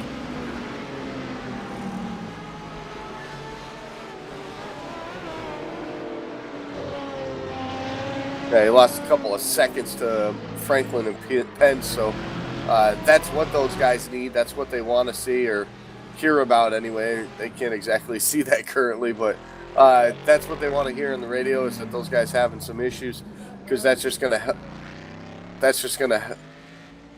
help them out in the long run when we get towards the end here. But Jimbo Pfeiffer able to keep that thing going. Car looks good. Doesn't look like there's any real damage on that thing right now, even in the front spoiler. So Jimbo Pfeiffer still trying to click off some lap times, but the timing or the time itself is starting to run short. You get down to the final hour, that clock begins to count down, and you start to get significantly worried. And as things kind of calm down for the moment, let's talk about our championship picture that we look at in this Pac Majors Championship through 10 races of 12, as Pfeiffer takes another 3 seconds back that time by. It's still Club Northwest. The Northwest guys always have those decals on the cars, and they're still your overall Governor's Cup leaders. 7,316 total accumulated points. And just to help onto that, your overall race leader right now, Chris Pence, is with Club Texas. Texas in the chase seat right now, 7,110, just about 206 points off of the top spot for the overall club championship. Club California significantly further back with 53.98. The Club West Racing Group with 44.49, so they're significantly down the hill. The overall points leaders continue to be Alan Hessebeck, over by just, I think, about 11 points, 9 points actually, over Rob Gall. And then there's Brian Barnes, you got Michael Smith, and Chris Pence are the top 5 in the overall points. So for Pence running here tonight in the AM split, Andy, not a name that we normally see. He's 5th in the overall championship. Tonight's going to hurt him regardless. He wins, okay, he walks away with 75 points. That's what you get for winning the AM split. That's not much better than a top 20 in the pro split. So tonight, really, he can't settle for anything less than a win if he wants to be somewhere close going into the final 2. Yeah, when you look at the scheme of things and that overall thing, and any of those drivers that are up in the top area of the points in the top 5 or for the overall championship, whenever they get bumped down into this AM split, it's all about the fact that when they're over here, they have to run. They have to win. They have to get max points, because that's going to just basically salvage this week's race for them, and you know, it'd be basically a mediocre run in the top split. So for Pence, he's got to win this thing in order. He's got to get max points in order to keep himself in the championship hunt with 2 to go. And we'll see that many a time. We talk about, mini championship battles that have kind of dripped over to where we sit in these AM split races. It's things like the sportsman points presented by Vapes, situations where you have a guy like Mike Franklin enters tonight 10 points ahead of Sam Boren. Boren not in this AM split field tonight. Mike Franklin, on the other hand, he's in second. Boren looking to pick up some good points in the pro split. The sportsman for drivers under 2,000 I rating, a big night for Boren. That's what we normally see out down here. Or the Legends division consists of a lot of guys who are normally in the pro split. But when you see a guy from the top 5 overall points drop down to here, you know, it again describes the fact that it's the difference in the cars. And we went to start this race, Andy. We're talking about the cars. We're talking about the track, and you know, we're talking, you just run all the cars, same cars all season long, but, you know, you have a guy like Pence, who, he's strong right now, he's 48 seconds ahead, but as you said, he would not be 48 seconds ahead in the pro split. You're not going to be strong week in and week out. That's why you got to get exactly and as much, I guess, push the limit on what you can get out of that race car every single week, because there is going to come a time where you're not going to be strong. He may not be good now. Wait till we go to Interlagos in a couple of weeks. He may be very good in the F1 car. Wait till we go to the season finale in the Cup cars at Homestead. He could be very good. He could be very bad. These are, you know, the combinations of the different situations that you see. Jimbo Pfeiffer could come down the pit lane, though, from 3rd spot for service. Could be the final stop on the evening. Yeah, he was coming over the radio saying his tires were just flat out bald, losing a lot of traction. Actually missed his pit stop right there. Had to back up just a bit, so he lost a little bit more time right there. The car gets jacked up, 4 tires, fuel. We'll get him back out there to the finish here. He was cranking off some crazy lap times there, really putting him, closing that distance between himself and the leader, Chris Pence. But for Pence, as long as he can stay on the track and not have to pit one more time here tonight, he might be able to hold this one out. And it is that difference in fuel window amongst these cars that, again, we alluded to a little bit earlier on, that could give the advantage or maybe balance things back out to where those GT3 guys have some sort of a fighting chance to still be a relative fighter in this race. One of the things that could be big for them is exactly such, trying to just stay in the conversation and trying to find anything that works with them. And a lot of that, again, is you're always the guy that's going to be chased. From the start of the race, you hit the grid 4 minutes, 15 seconds before the GT3 cars. You hit the grid 7 minutes before the prototype cars. You know that you're going to get chased all race long. And you'll see those guys pass you. You'll see a lot of guys pass you if you're Chris Pence. It really doesn't become real, though, until now. And you're taking a look in your relative, or you're taking a look at that standings, and he's no longer just a minute and 12 seconds or 54 seconds back from taking another lap away from you. He's now in a spot where that's all you have. Pfeiffer pitted the last time by. Now Baldwin going to come down this time from 3rd. So those drivers both going to pit. The top 2 GT1 cars, they just pit 1 lap apart. Yeah, just pit 1 lap apart. Pfeiffer on it as we get some watching him roll through the corner. You see some dust. Somebody went through the gravel there. No one's left there, so I'm not sure exactly who it was. Pfeiffer, though, he's going to get around Baldwin this time by here. Somebody's got some big problems, and it's Brett Trosten, one of the drivers that had the best lap of the race not all that long ago. He's spinning this time, and it looks like big problems coming up through the S's, and you go down, you make a sharp right-hander. That's a blind corner. That car gets sideways. He spins out. He almost goes over as he kind of hops the curbs and goes on to one of the access roads to the left of the racetrack. Yeah, that's got to be the 3rd, 4th time we've seen him off the track significantly. So Trosten definitely not helping the cause with himself here, starting 18th tonight. He's up to 11, still 2 laps down to the race leader. So not going to be not going to be exactly what he needed here tonight. Still trying. We've been talking about it, trying to get back into that, or trying to get into the top 10 at least, to get a decent finish out of this one here tonight.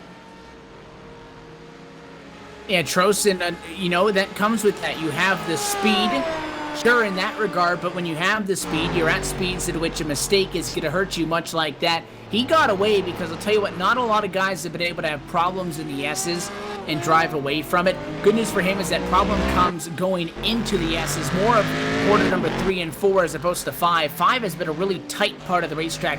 A lot of guys have struggled in that spot tonight, but he's able to sneak away with this one. He continues on through. No harm, no foul. Still 2 laps down, though. Those constant problems not going to help him out at all in his attempted charge to the front. You got to think that maybe an overall race win has to be out of reach. Now, good news for our GT3 comrades, though, is that they're the only 2 on the lead lap again.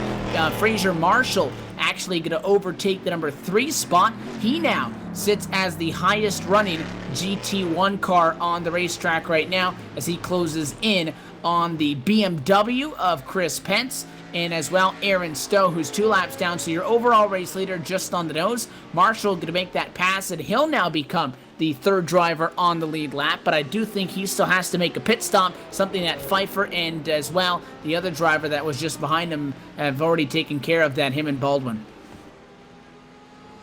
You know, we talked about a driver having some issues, but kind of keeping his nose somewhat clean overall tonight. Like Christopher Sherburne is all the way up to the 5th spot. Whoa, we got trouble for Pfeiffer on the front stretch.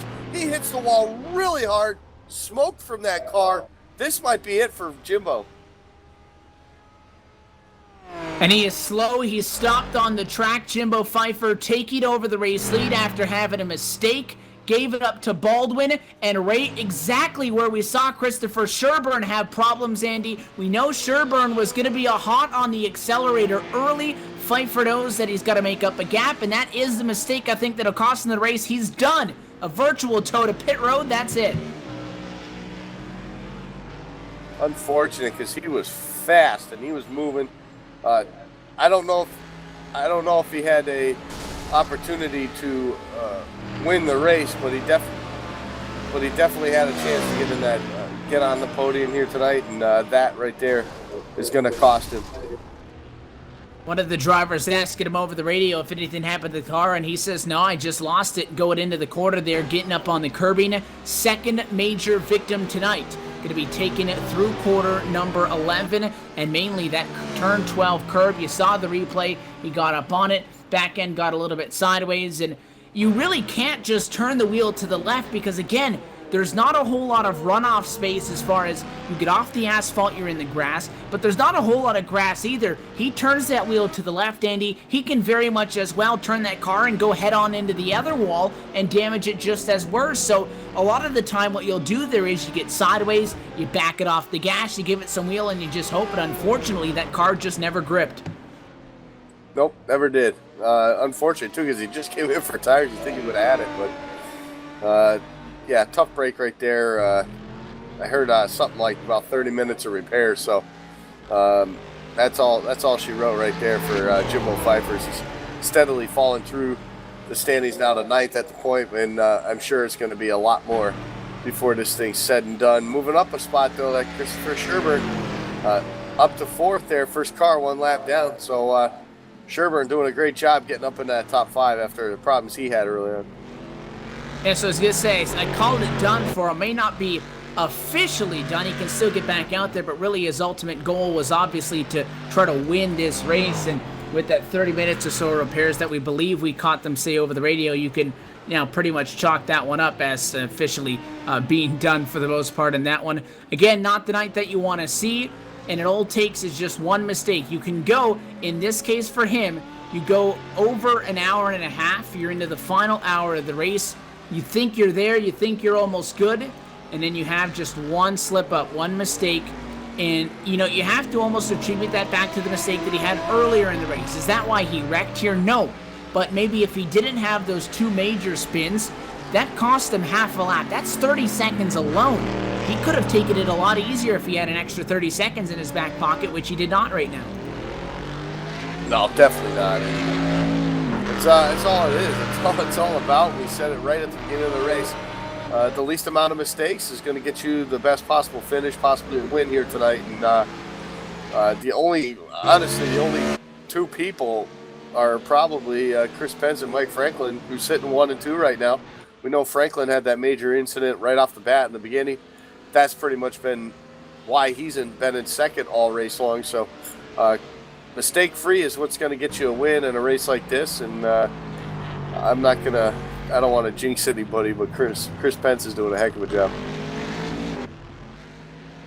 So with that, you have to look, is this Taft Baldwin's opportunity to try to win this race? Again, Fraser Marshall, the highest running GT1 car right now in the 007 Aston Martin, sits 30s a minute and 14 seconds back. But again, I'm not entirely convinced that he does not still need to come down pit road for service.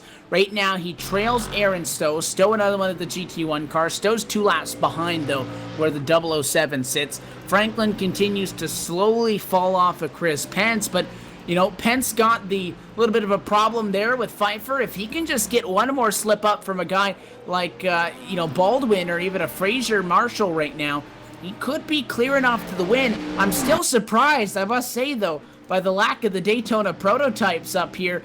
Brett Trosen in 9th position right now. We've talked about his problems. Mike Taylor still continues to be the highest running Daytona prototype right now. However, he is still a lap down and is really not up the back bumper of your race leader right now. They're on the same straightaway, so Taylor's working down the backstretch. Pence not that far in front of him.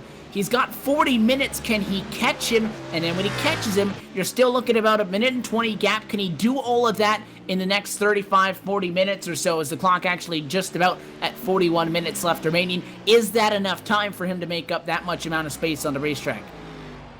Well, he's got the car that can run 5-6 seconds a lap faster. The problem is putting down those laps one right after another and consistently doing that without any issues. So that's a tall order to do. Mike Taylor's done a heck of a job keeping that thing, for the most part, pretty clean and mistake-free. But at the same time, it's a tall order when you start seeing those laps or the timers start ticking away. Marshall in an interesting spot right now. He can't really get around Aaron Stowe. And again, those drivers both running in the same class at the moment. They're going to get around Mark Redeker. Redeker on the right side of the racetrack lets them go by. Good move on him, not trying to get in the way at all. Redeker has had a very quiet race. And, you know, the roofs really haven't shown a lot of speed here. He started up in that group of 9. He sits 13th right now. He's 3 laps down. He's got a clean car. He's still out there. But Redeker, another one of the guys that has kind of fallen under the radar tonight as well. William Brown out there on the racetrack right now. The 442, the 3rd highest of the Daytona prototypes right now. He's had a bunch of problems tonight and continues to try to fight for maybe a top 10. There goes Fraser Marshall, though. Again, not good enough on fuel. He does have to come down pit road, and that'll give up 3rd spot. Yeah, he'll give up 3rd spot and a lap on this one right here. So that's going to probably give up a whole bunch of spots right there, as Mike Taylor's going to come down pit road also. Mike Taylor probably won't lose another lap on this stop, but he'll definitely lose a bunch of time and have to get back. I was wondering what he was doing there, driving through the pit stops. But Mike Taylor, on pit road, not going to lose another lap, but he's definitely going to lose a ton of time here. Sitting in the top 5, that's probably about where he's going to end up being for this thing. So Marshall comes in. He's got to, again, sit along long. The most of that pit stop is to get those fuel cells filled up. He'll get gas. He'll get going. How about Christopher Sherburne in the number 135 Aston Martin? So many problems tonight. Had a wreck that would maybe toss anybody else out of this race outright. Got the car fixed. Back out there on track in a top 5 spot. Yeah, that's just amazing. He had, I want to say about at least 3 good spins. Losing a bunch of time. So you go back and you look at guys like him and you say, all right, limit him to maybe one mistake, maybe 2, and then you're talking about a chance to possibly win this thing. So Sherburne, obviously coming home in a top 5, that's got to be pretty rewarding, especially seeing that you start so far behind these guys like Chris Pence, that maybe it's just it's one of them things. You go back and you look up, that mistake cost me, and you'll learn from those. And maybe next time out, it's not. Maybe the next time out, you realize that I could drive just a little bit slower, a little more cautious through these corners, and still do fine. Sherburne does come down to the pit lane again. I don't think he's in a spot that he can win this race from, but does come down pit road. He continues a strong run, especially as we had talked about here, all things considered that he's gone through on the evening. So he'll come down, get service, he'll get back out on the racetrack to move to walk away with a top 5 finish on the evening. And again, if you're not in a spot to win this race, there's a lot of different small victories that you can go through, and we're not going to be able to follow all of them, but you'll have guys where they get in problems early. We've documented a lot of the major problems for some of the top runners tonight. You have a problem, okay, try to get away with the top 15, try to get away with the top 10, top 5s as we mentioned. Although they may not be wins, although they may not be points that are going to get you a whole lot in the championship, if you especially come into these races not being that comfortable in the car, not expecting much, there's goals that everybody sets in mind, and there's still a lot out there to gain. Chris Pence going to come down to the pit lane for the final time tonight, and because he has to pit, that's not going to give him that additional pit stop advantage over those GT1 cars. This is going to obliterate that gap. Oh, absolutely. And those guys are on the track right now hauling the mail. Guys like Sherburne and Trosin and all those guys in the faster cars.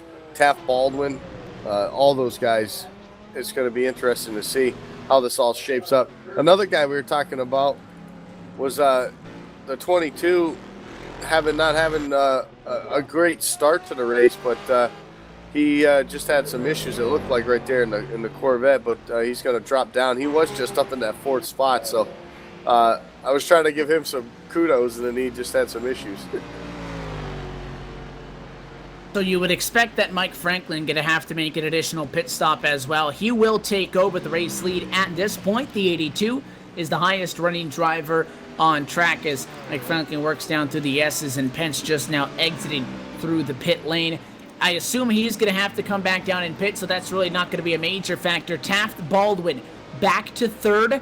He'll probably get back to the lead lap status. We'll get an official gap this time as he cycles down out through quarter number 11 through 12, across the start-finish line. Lap number 82 in the works for him. And you take a look back at a guy like Chris Pence. Pence right now is only working as well, lap 82. So that gap down to about a quarter of a track, I'm pretty sure he's going to catch him.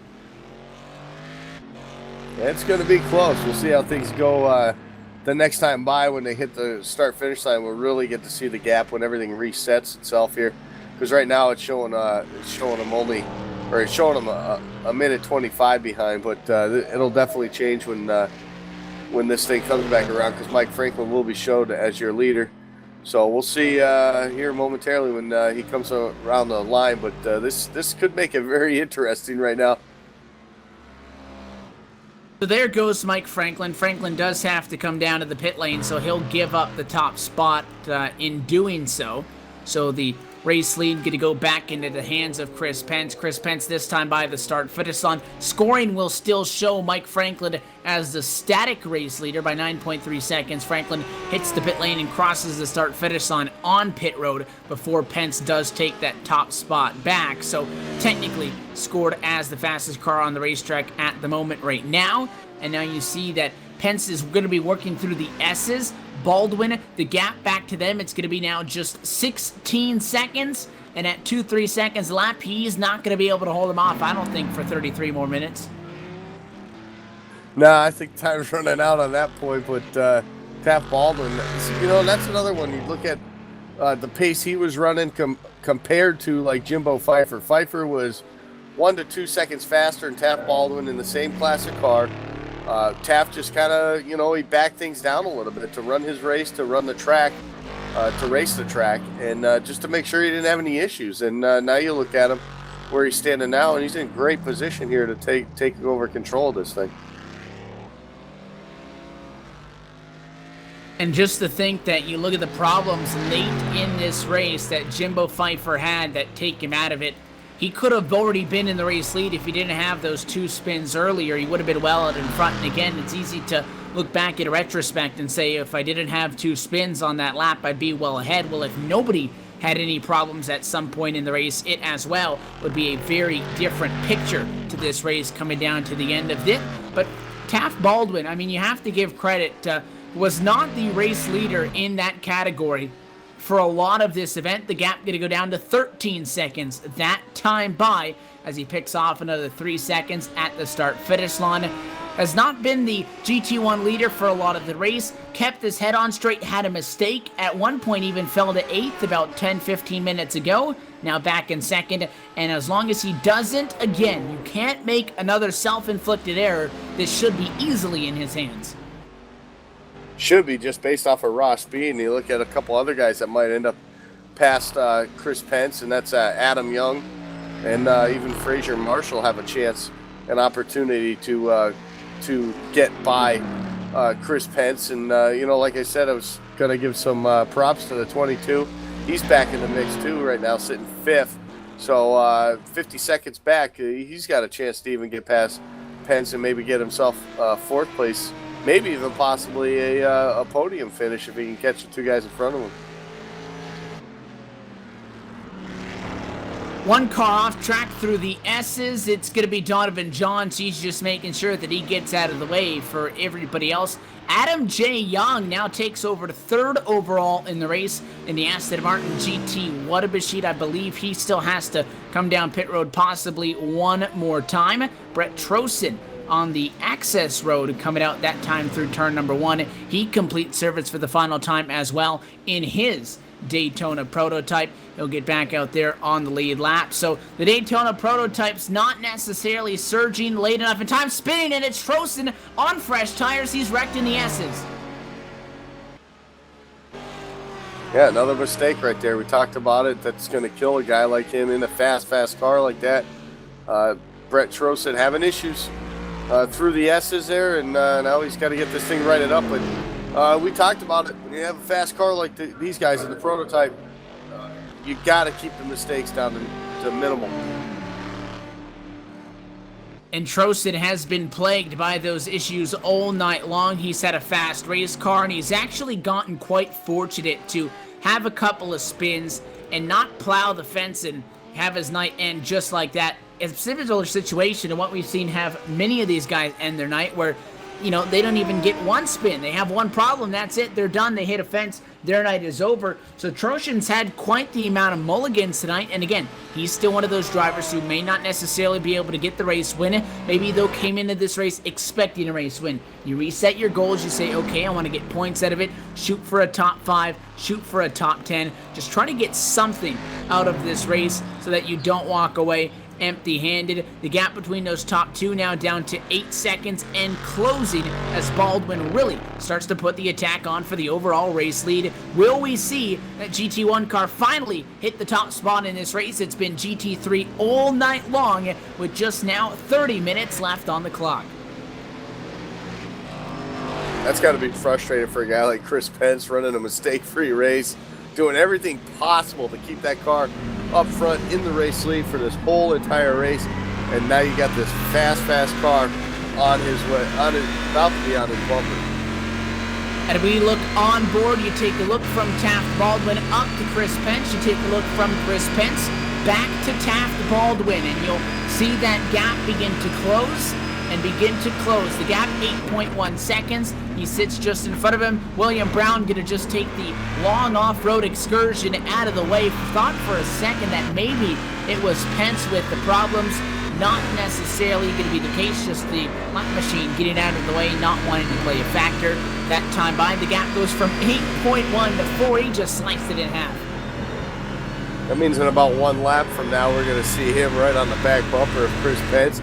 The pass itself should be relatively easy for Taft Baldwin.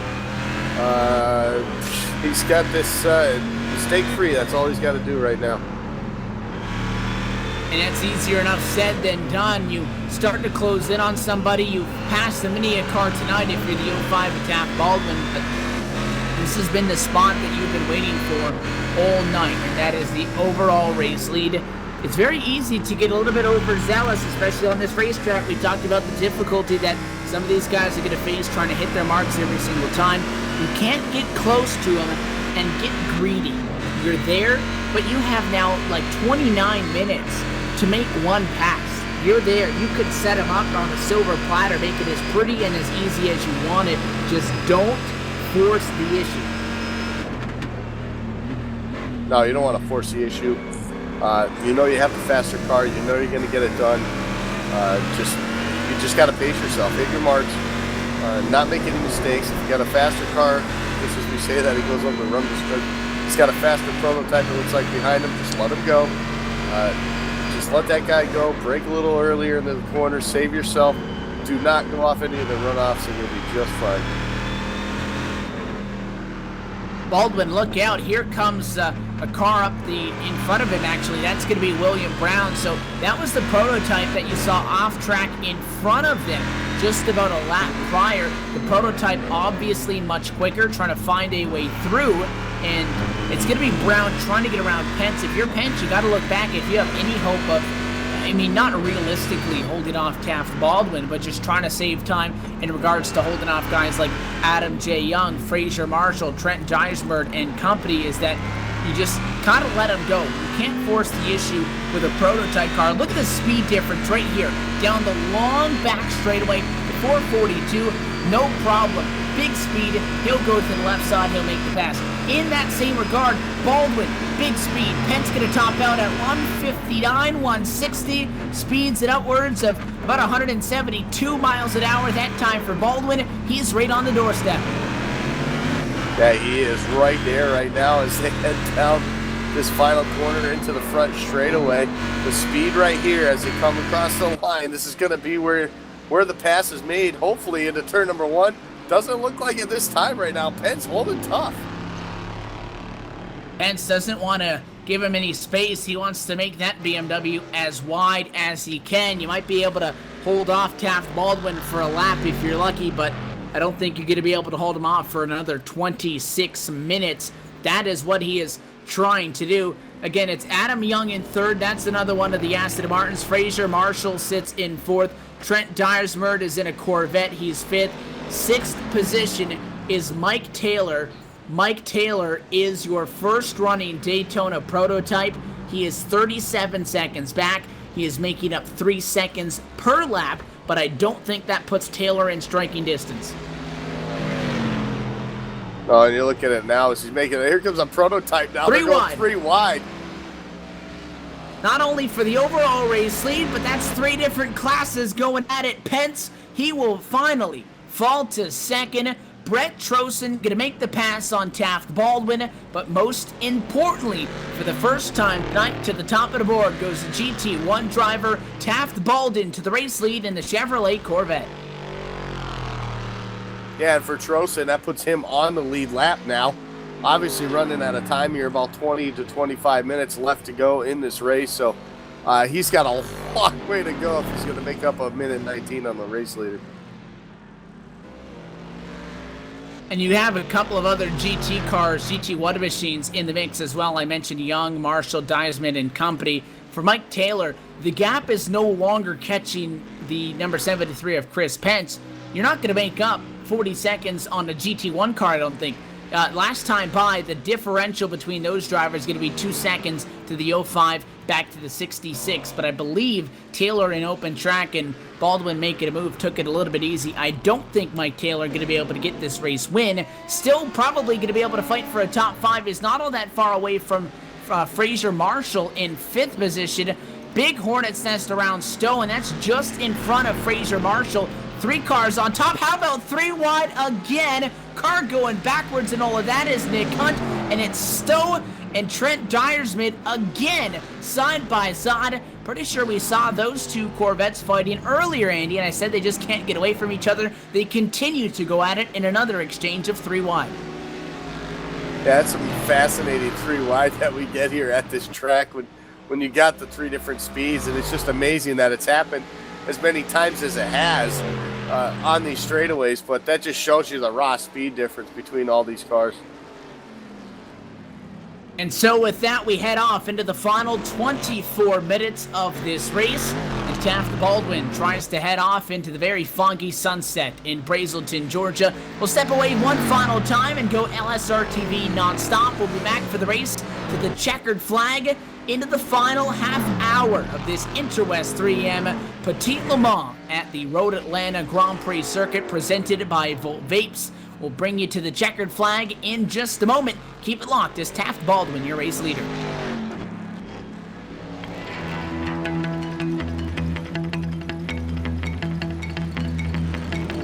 It's been a very long off-season. Teams have changed, sponsors have changed, colors and all, but one thing that hasn't, they like to mash the loud pedal. Green flag is out on the 2015 NASCAR Peak Antifreeze Series season. iRacing is the ideal platform for these broadcasts because we have the best racers, the best online racers in the world, and we have such a variety of racing, from NASCAR to Grand Prix style racing, sports car endurance racing. We do it all. Since 2010, the iRacing.com World Championship.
Cars are lined up on the grid. The iRacing.com World Championship Grand Prix Series. We are underway. They all come down into turn one for the first time.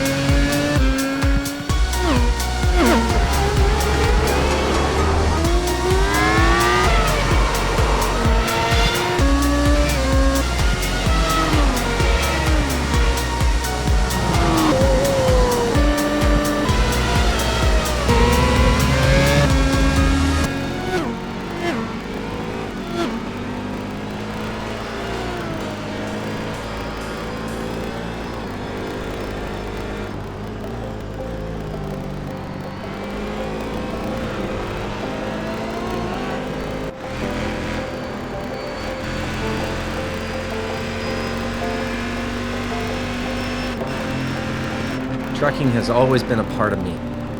It started years ago when my dad and granddad were hauling vegetables to market in Liverpool. The family immigrated to Canada in the late 60s and settled near Alliston, Ontario. I bought my first truck in 1982 when Mercer Trucking was born. Today, Mercer Trucking has over 50 trucks and terminals in Toronto and Los Angeles.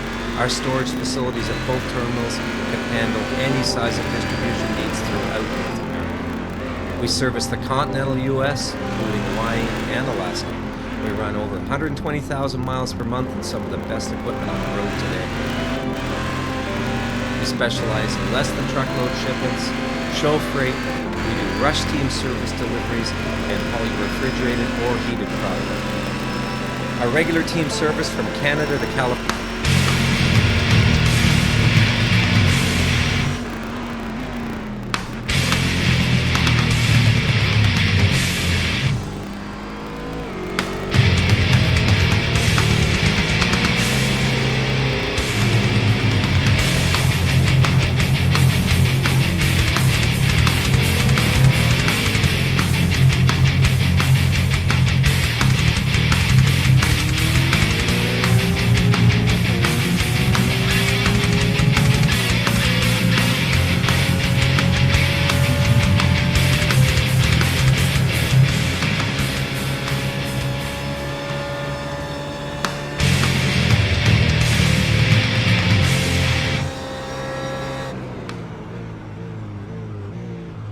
Back live and into the final 18 minutes here at the Road Atlanta Grand Prix circuit. The Interwest 3M Petit Le Mans presented by Vapes coming towards the end. Taft Baldwin in control of the field by 11 seconds in front of pretty much the man that's dictated the pace all night long in Chris Pence. Behind him, Adam J. Young. Quiet night in third. Behind him, Trent Dyersmid in fourth. Those are two GT1 cars, Andy, that had a lot of problems early and have had some really good bounce backs.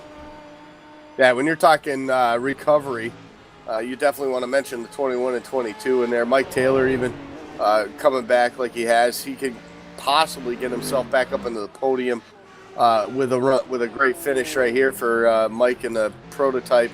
So, yeah, he's got he's got his work cut out for him. He's still got some time to shave off on a couple guys. Yeah, there's been a few guys up here. Even Sherburne sitting 7th right now, who's done a hell of a job making a bounce back after having early trouble. Behind the number 22 is Mike Taylor. The gap down to the race leader, just 23 seconds. Again, I still think he's going to be short of trying to walk away with the overall race win here at the Road Atlanta Grand Prix circuit, but in 5th spot right now, and I'm assuming he'll be all over the back of the number 22 Corvette here in just a moment. Probably going to be the single-handed and most shuffling position on the racetrack is going to be wherever that 66 goes. You got to think he's quicker than those GT1s in front of him. You see the speed that he's got down the straightaway. He can brake a little bit harder into the quarter as well. Makes up a lot of that time down through 10A, up through 10B, and sideways a little bit nervous, spinning and no contact. Both of those drivers will wreck through corner number 11. It's the number 22 of Trent Dyersmid. He spins coming up through 10B. You know he felt the pressure, Andy. And behind him, Mike Taylor, your highest running prototype driver, takes a big lick into the side of him as both those cars go to the barrier. Yeah, they go to the barrier. Fortunately for Mike Taylor, though, he's still on the track and he's still going. So Mike Taylor, not sure how much that really affected maybe his steering. Might have affected a lot of speed, as we see a couple cars that shouldn't be catching him right now. So Mike Taylor definitely having some issues as far as his handling goes, maybe a little bit of speed. But yeah, that was unfortunate right there. Just one little slip up Trent Dyersmid did, and Mike Taylor had nowhere to go. And Taylor's still out on the racetrack. He'll continue to drive out there. He'll probably get passed here by a couple of guys that probably wouldn't normally do it. The 007 Fraser Marshall just behind him. That Aston Martin probably going to be a bit quicker because that damage is really going to kill that prototype on straightaway speed, in which one of the biggest areas that those prototypes have the advantages in. Down the straightaway, it is going to be the 007 back up to 4th. Taylor will fall to 5th, and it looks like Christopher Sherburne making a top 5 at this crazy night. After all, he's about to put the power to the 66. So, although Taylor stays on track, a lot better off than what is going to be the end result for the 22 of Trent Dyersmid, who's in 9th position. Obviously, heavy damages. He's waiting on a tow, and I guess his goal now, maybe if he's able to get on track, is just to get a top 10. Sherburne not happy with 6th. He wants a top 5, and he closes to the back bumper. Yeah, we talk about guys making a comeback and guys, trying to limit the mistakes, and that's definitely Sherburne. He's going to have a chance right here to get around Mike Taylor, get into that top 5. So a great job by him. A great job in the recovery for Chris Sherburne here, especially in the probably the final hour. And just when you thought that, we're going to be looking at the 66 of Mike Taylor for the rest of the race to maybe try to bump up, get a top 5, then get a top 3, maybe even try to fight for second, I still don't think the race win was in reach. He gets in an incident, and that contact severely crippling that Daytona prototype. Sherburne to the inside, that long straightaway is going to be the single-handed reason why he's not going to get a top 5, because that prototype just losing all of its aerodynamic advantages. Sherburne going to make the pass to 135, back up to 5th. Back up to 5th for Chris Sherburne. Now he's going to try to see, it might be able to get his sights. He's only about a second behind Fraser Marshall in that 007, so it's not out of the question that we might see Chris Sherburne actually make a podium spot even too, if he can get up on the wheel here and try to catch that 21 machine of Adam Young. Fraser Marshall not all that far in front of him. If he can get to Adam J. Young, he'll be hauling the mail. That gap about 14 seconds at the moment. And a difference in speed the last time by was no more than just a couple of tenths. So he would definitely, I think, need some sort of a mistake out of the folds of honor, number 21 of Adam J. Young. We will see, though, as they continue to fight. How about a battle for second, though? Young trying to move forward. Chris Pence on the inside of the racetrack, the BMW M-Power machine, kind of gets stuck on the outside lane, and into turn number, I think that's turn 10A again, it is going to be the GT1 Power, costing Chris Pence another spot. Adam J. Young bumps up to second overall. Yeah, another one of those sleepers. Haven't talked much about him all race long. Now he's up to that second spot. Now maybe that podium position for Sherburne isn't quite out of the question, seeing that Pence is definitely one of a slower car than him. So we'll see how these laps close out here. As we're approaching probably roughly about 15 minutes or so left in this one. That time by, clock it update, and it'll be just about 11 minutes left on the board as these drivers continue to try to chase down a checkered flag here at Road Atlanta. Taft Baldwin in control of the field, has no reason to try to push it. His main concern is that we saw Baldwin pit. We know that these GT1 cars have had a little bit of the shorter fuel runs in comparison to the GT3s. Is he good enough on fuel if it's close at all? He has 16 seconds, not only to just take it easy with, but as well to save fuel through. Yeah, that's a tall order when you're on a road course like this, up and down hills. Definitely, downhill, things like that, and you're braking. That's the point, to save the fuel. But when you got to climb a hill, you're definitely not going to save any fuel. So it's going to be tough to save any significant amount of fuel if he has to. But Baldwin definitely on cruise control.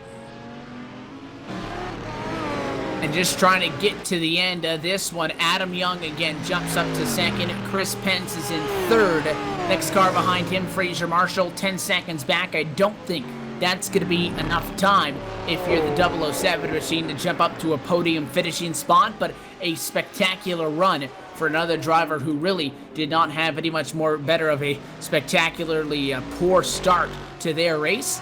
To walk away even where they run right now, a lot of them got to be happy and got to accept what they have at the moment. You take a look at some of those other guys behind them. Again, a couple of names that we've mentioned a few times. Fraser Marshall again in fourth. Sherburne back in fifth position. Sherburne in a spot where I think he's going to pass Fraser Marshall here if he can keep it on the loud pedal as much as he can. And again, all the cars we're talking about here, second through fifth, are all GT1 Aston Martin 007 racing entries. Sherburne a little bit quicker than Marshall. I think he'll catch him. Pence with a 1:21.6. It was a 1:19.5 for Sherburne. 2 seconds, 10 seconds total distance, 2 a lap. That puts you right at the money of about 5 more laps if you want to get up to third. I think that's a tall bill of order, but if I'm Fraser Marshall, my concern is not letting him even get me for fourth. Spinner right in front of him. Look out, Aaron Stowe. A little bit slow up through 10A, 10B. He just completely missed that corner. I completely missed it.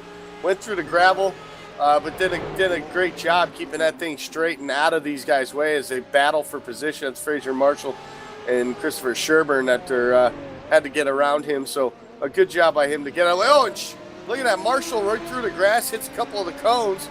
That's going to slow him up a little bit. That's going to put Sherburne all over his bumper. You start to take a look in the mirror a little bit more, you miss a braking point, and now Sherburne is right there. These guys got the same power, so it's not going to be as easy as a pass as what we've seen before. Really, all we've seen here late are prototypes passing the GT1s, or GT1s passing the GT3s. It's been a class battle right now. This is head-to-head. They have the same equipment. The faster driver going to win this one. Let's see who it is. Sherburne, much faster up the straightaways that time through. He's going to really shrink the gap as he make a move to 10. Yeah, it's going to be all about who can outbrake each other in the corner. Here comes Sherburne now looking to the inside, heading down into the corner, not going to make it happen. He's going to have to give way for the moment here, and that's going to give Marshall the advantage up the hill back under the tunnel. So you saw that he definitely stepped the line. He definitely thought about it, did not end up making a move, and therefore continues to sit at the moment in 5th. 8 minutes left on the clock in this Interwest 3M Petit Le Mans, powered by Vapes. And the battle right now on track is for 4th. And as they race for 4th, yeah, you're just whispering it in my ear, Andy. As they race for 4th, they're both closing in a little bit by a little bit on Chris Pence in 3rd. Yeah, 8 minutes left. They're 5 seconds roughly back from him. So, and they've been running about 2 seconds constantly, a lap faster than Pence. So I feel bad for Pence, who's led this whole race and run a mistake-free race. He's just going to pretty much get railroaded right out of a podium position based on pure speed, not by talent. So for Pence, he's hoping those two guys can get a little rough with each other.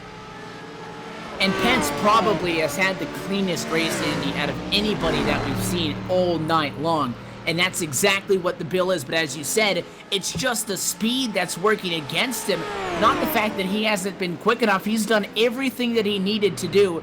And, you know, if there's somebody in a GT3 car that was going to win a race, it was going to be him at a 73 tonight. A picture-perfect race, no damage on that car. He's running good lap times, but he just doesn't have the speed to knock up against Fraser Marshall and Christopher Sherburne. The gap now down to 3 seconds. Marshall still holding off the 135. These three guys might all run into each other at the same time in the final 5 minutes. Who knows? Yeah, they're catching them real quick. They can actually start seeing them now, only about a corner ahead of them at this point. So Chris Pence, for him, it's just hold your line, get everything you can out of it, and hope for the best for the two guys that are chasing him. You know, Fraser, he's doing a lot of looking out the front. Oh, and Fraser has some issues, and it looks like Sherburne's going to take the spot away from him right there. And with that pass, it is Fraser Marshall back to 5th. The 135 of Christopher Sherburne up to 4th. That's not good news for Pence, because both of those guys were closing in on the 73, but if you had to pick a faster of the two, it was definitely Marshall, slower than Sherburne. So if you're Chris Pence, you're hoping that it took Sherburne a little bit of a time to get around the 007. The problem from the 007, going to give Sherburne the big run. He looks to the inside on Pence. Nothing there in turn 10 yet again. Nothing there, but he's going to definitely get him here on the front stretch. They make their way down the hill to these sharp right-hand turn onto the front stretch. So here he goes, Pence and Sherburne. They're going to battle it out here. Sherburne not going to have nothing for him there on that front stretch. Just not quite enough real estate to get it done. I was going to say, I'm interested to see what Sherburne does in turn 12, because, we got traffic in front of these guys. Does this play a factor behind Sherburne, almost spinning out as Fraser Marshall to get around Gary Nichols? That was a close call for Chris Pence, but again, Sherburne wrecked out of this race, and if he did not crash out of this, Andy, you take a look, 26 seconds up to Taft Baldwin, he would have won this race. He spent well more than 26 seconds taking that toe to the pit lane. I was concerned if Sherburne was really going to give it full throttle, and I think he might have left it just a little bit. But you know that if they're going to be digging, they're digging now. This is where Chris Pence is going to get killed. You just saw him hold off a car of a faster class all the way through half the track. He doesn't stand a chance here, though. Sherburne to the inside. Yeah, this is right where he does not stand a chance. He's going to drop back in line. That's going to put him now in that 4th spot. Now he's got to hold off Fraser Marshall to at least get in that top 5. It looks like a top 5 is probably going to be the bottom of the barrel for Pence. So I really think that he's maybe got one more lap in him to keep Fraser Marshall behind him, but that's about it. So it did not take much for Sherburne to make the pass. Pence sits 4th now. You see Marshall look to the inside. Again, the straightaway speed just so much into the advantage of the GT1 cars side by side in one. It looked like Marshall wasn't going to go for it, and he stuck a nose out there. Pence gave him the spot. Then it looked like the 007 gassed it back up. They got awfully close. Pence wins that fight. He leads him through the S's. Yeah, like you said, we got some dust up here. Somebody went off the track. Doesn't look like they're in the way of these guys as he's racing through, but yeah, Pence, like you said, he's able to hold them off through the corner, so corner speed definitely up for that was car. Adam J. Young, your second place runner, going up through the S's. That smoke that you saw, something happened with the bobble. He drove head on into the tire barriers. that slowed him down enough because of the angle that he hit those tires at. He actually had to put it in reverse. He is still in second spot, I think, right now. Sherburne, though, chasing. I don't think he'll get close enough, though. Young's got a lap car to get around. He has to pass Mike Franklin. Sherburne has one last-ditched effort, though, to maybe try to get second. Yeah, we're watching a replay of Young right now, and 3 minutes left on the clock right now. Time's running out. Adam Young he's playing with the same car that Christopher Sherburne has, so it's going to be tough for Sherburne to catch up to him. Only 2 seconds separate them, but it looks like Sherburne might need another mistake. Sherburne trying to get to Young. Young going to put a car in between them. That's good news. Mike Franklin going to be the next challenge for Sherburne to get around. Marshall got around Pence, and Chris Pence falls to 5th. Leader for about 75% of this race. A major tip of the cap to the driver of the BMW in the GT3 category. 19 seconds in front of Brett Trosen, so I don't think any additional prototype is going to be able to get around him. So the prototypes really not to be seen here. And again, we saw them come late, and it maybe should have been a prototype race there coming down to the end. But we saw the problems. Mike Taylor, nothing of his doing. Trojan going to pass him, but couldn't this be a top 5 with not a single prototype on it? It could be, where it should have been a top 5 with all prototypes. So, yeah, you know what? That's why we race the races, though, Evan. I mean, that's why we come out here. That's why we run 2.5 hours. That's why you put all these guys, different drivers, different skill levels, different cars. That's why you put them on the track, and that's why it's racing. You never know until it's over what's going to happen. And even right now, you look at the times, and still 2 seconds separate Young and Sherburne. So they're both running pretty much identical laps there. But you never know what can happen. It was about 10 seconds until Young had some issues. So that's why we run these races. Down to the final and now 9 minutes and then seconds of this race. Taft Baldwin this time by, going to be taking lap number 109. Does this put him on the white flag lap? 23 seconds to the good. He hasn't showed any signs of struggling or falling. 1 minute left on the clock. We'll take a look to the flag stand to see if they do display the white flag this time by, or if you'll have to do an additional lap after that clock hit 0. Sherburne, though, just 2 seconds off of Adam J. Young at a big run down the straightaway. The fight for second not done yet.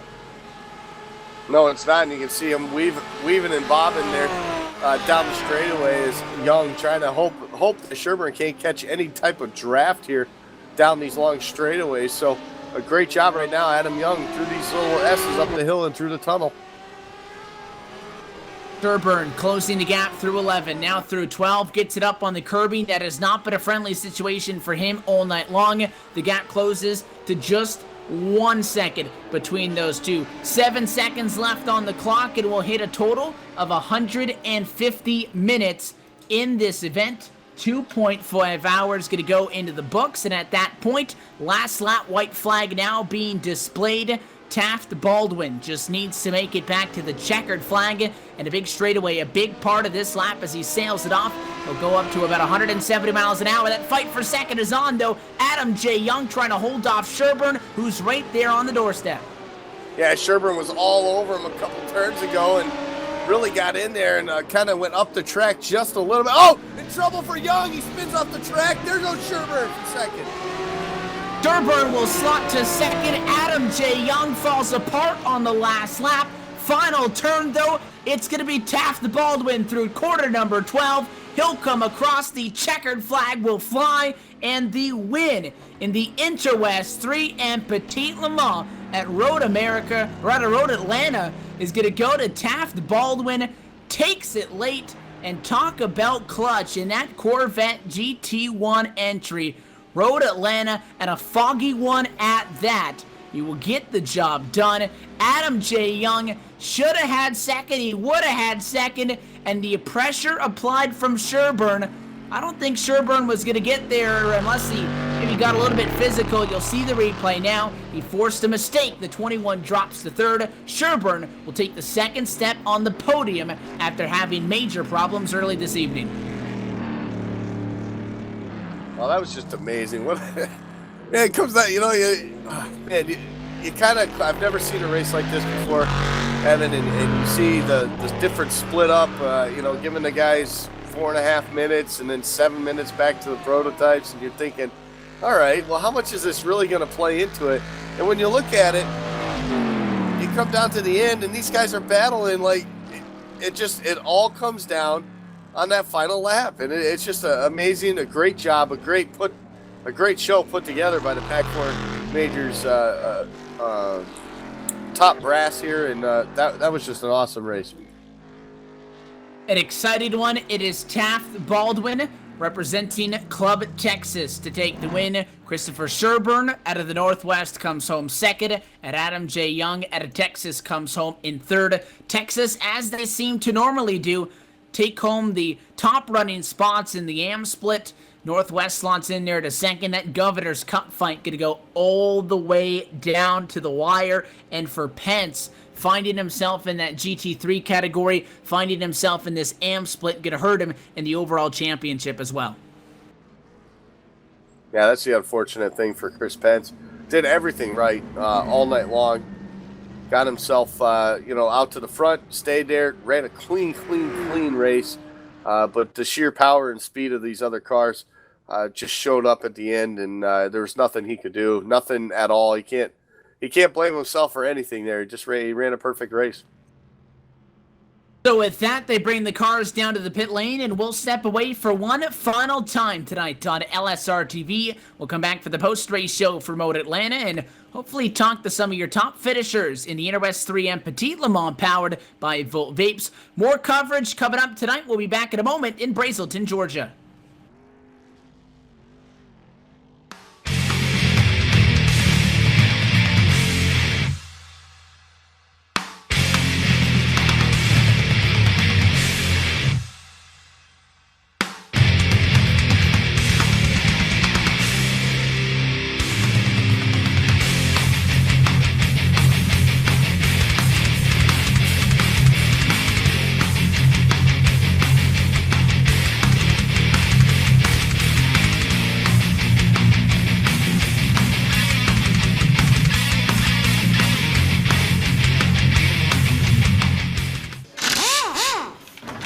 The multi-layer nanotechnology in the 3M Crystalline Series automotive window film on my windshield provides outstanding heat rejection while combining over 200 layers in a film that's thinner than a Post-it note. It helps keep me cool when I'm in my car. When I'm in the lab, I just rely on the interns. Cookies and cream, Mr. Gordon, or mint chocolate chip? Oh, mint chocolate chip. Excellent choice, sir. That's my favorite. Chocolate or rainbow sprinkles? Oh, I'm good, thank you.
I'm Dan Garrison, software engineer at iRacing. Since the beginning of Papyrus and through iRacing, the track has been unchanging through a session. Whatever you have at the beginning is what you have for the duration of the session and the end. The track doesn't change. What we want to do is be able to have the track respond to what's going on, to have cars interact with the track, to have the track change in temperature, in the amount of rubber. We want marbles, and we want those to be generated by the cars, putting them where they should be and picking them up and rethrowing them off the race line. It's a physical-based model that we focus on first and foremost. The tire and the track interaction, what's really going on there. It would be easy to just quickly throw something together. Our standards are, it needs to make sense. What's really going on, even at the molecular level between the track and the tire.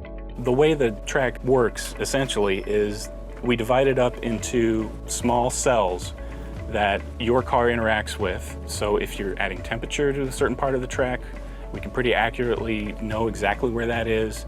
That gets transmitted to the server.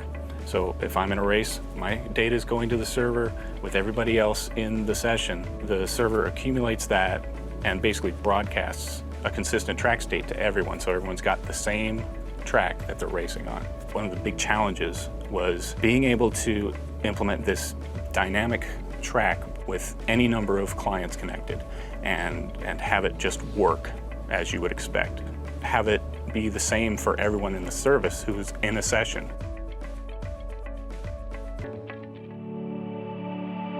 So to kind of give a little bit of a preview of the state of things right now, I basically have run a number of laps at 5 flags with the effects exaggerated for demonstration purposes so that we can kind of immediately see what's going on with the track. Right here is basically the track at the beginning of the session. There is a little bit of rubber on there that's put programmatically. That's the starting state of this track, and it's fairly low rubber at this point. If we skip ahead to the end, I did about 30 laps, so at the very end, you can kind of see all this darkened in right here. This is where I was running the car, so, well, there you go. And again, this is exaggerated. A single car in 30 laps is not going to darken the track anywhere near this level. We also have the ability to see the temperature, similar to an IR camera. At the beginning of the session, it's a little bit warm down here. It's very cool up here. As we skip ahead, all of a sudden, this part of the track has become very warm. This is where I was running the car. And we can also drag the little thumbnail and see the effect of time as the track cools off and returns back to its equilibrium state. Before we had fairly symmetrical tracks. Now, because the sun is shining at some angle, one side of the track might be particularly hot, and 180 degrees around the track is going to be significantly cooler because the sun isn't really pointing at that. So you're on a track where maybe you basically treated it as 2 equal halves.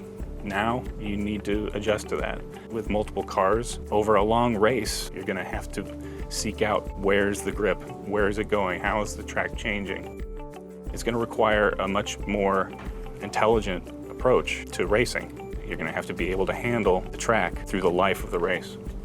So in addition to temperature and rubber, we're also spending a lot of time working with marbles, putting them on the track where they should be. Later in a race, you can expect there to be marbles offline, and so a pass might be a little more sketchy later in the race because you're going to have to go through part of the track that has accumulated some rubber.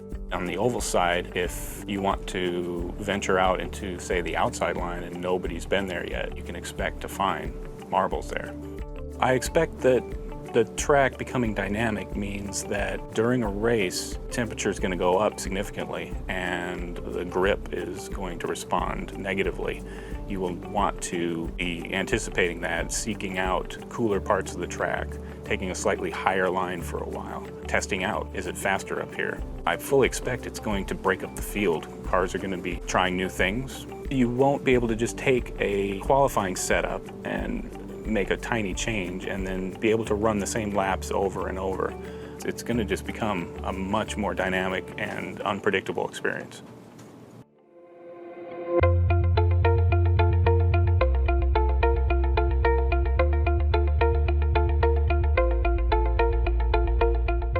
As significant as this first implementation is, We're back live at creating the a dynamic virtual environment. Road Atlanta Speedway here with the Interwest 3M Petit Le Mans in the books, powered by Vapes for round number 10 on the Pacific Majors 2015 Championship at LSRTV's coverage of the AM splits, as always, brought to you by Vapes, mixing premium and gourmet e-liquids since 2012, featuring the House Blend Vape Fuel Premium e-liquid, featuring over 120 flavors, 6 different nicotine strengths, and 6 different VG PG blends. Contact them via the web or custom bulk orders, wholesale opportunities, and more. Visit voltvapes.com for more information. Proud sponsor of the Pacific Majors AM Split.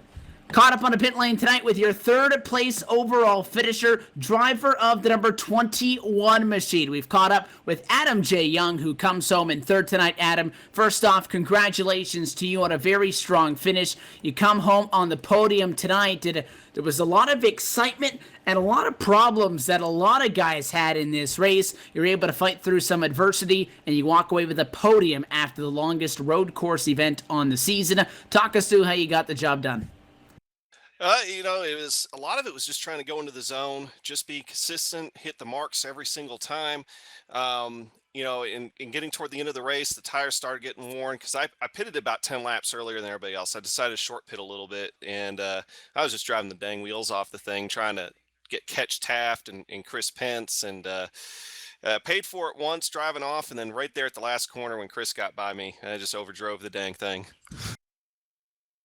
You're able to walk away with a third place tonight. Sherburne bumps up to get second at the end. You guys really pounded on that 73 machine there at the end of this one to jump up. And this race, one thing that I noticed in a big absence at the front of the field is the race winner tonight comes home at a GT1 machine. It's a GT1, a GT1, a GT1, and a GT3. The prototypes had some problems. They were kind of shut out of the top 5 here in tonight's race. Well, you guys were out there on track. Obviously, you start with that 4-minute, 15-second handicap.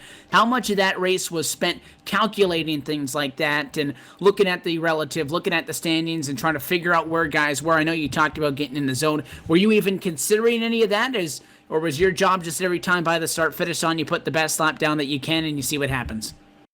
It was really just trying to put down the best lap. I think if you get too caught up in the gap between you and the prototypes and how many laps you're down and everything else, you start to lose the focus of trying just to hit your marks. And so I was just trying to drive my race, and and those prototypes, yeah, they really did have a lot of problems. And even Mike Taylor right there at the end getting caught up. I really thought he was on his way to, he was probably guaranteed second right there if he didn't run into that problem. I don't focus too much on the other classes because we're all racing for that last lap and those passes. That's how the Predator format works. Well, you're able to fight your way up through. You come from, I think, what was 4 laps down, and what you guys ended up being after those GT3 cars got the jump on you with a handicap. You come home with a strong podium finish tonight, and with that, 10 races down in 2015. 2 more to go. You planning on running any of these final 2 races on the campaign? Yep, I've only missed 2 so far this season, so it's it's just trying to make the maximum amount of points that I can. Hopefully, with the drops and everything, I'll be able to be in contention for the Sportsman title. In Homestead, I'll probably be in the pro split here on the F1 race. I'll probably be back with you guys, but I'm warning you, don't look at me driving the F1 car. I'm not that good. Well, I was just about to ask you about that one. You come into tonight 10th overall in those Volt Vapes Sportsman Championship standings, but we do go back to the F1 cars. We were in them 1 week ago, or 1 race ago, I guess, 2 weeks ago. That one replacing what was a scheduled race at the Nürburgring. So we go back into the F1 cars. It's going to be the Brazilian Grand Prix at Interlagos. You're sounding like you're not all that confident going into that one. What's it going to be like? Well, it's definitely going to be quite a bit different than Monza. Interlagos is a little bit more of a high downforce track, so it's going to be a different animal. But at the same time, I mean, that F1 car, that Williams, is a beast to drive. I'm a lot more confident going into Homestead in the Gen 6. With the F1 at Interlagos, it's going to be all about just trying to finish the race and just trying to do something and make the maximum amount of points that I can. Well, you fight through this one and you walk away with third on the grid tonight at the end of it all, and you're able to walk away with a pretty good amount of points in order to try to pad your advantage and try to fight for that championship. Adam, before we let you go, sponsors and shout out anybody on the car, anybody you want to thank while we got you down here on pit road. Well, got to give a big shout out to Sam Bourne. He helped me out quite a bit with setup there for the Aston. First time I ever drove the car. Sponsor of the car tonight, I had Folds of Honor, which is a charitable organization which helps out service member families with scholarships and stuff like that. So always looking to help out those folks. Internet, look forward to watching y'all's broadcast a little bit later on tonight, and appreciate you guys doing this for us. Well, I'll tell you what, you guys spice things up there at the end. Congratulations again on your podium finish tonight. We want to thank you for sticking around and chatting with us, and we will see you in a couple of weeks there for round number 11. We wish you the best of luck at the Brazilian Grand Prix. We'll see you then.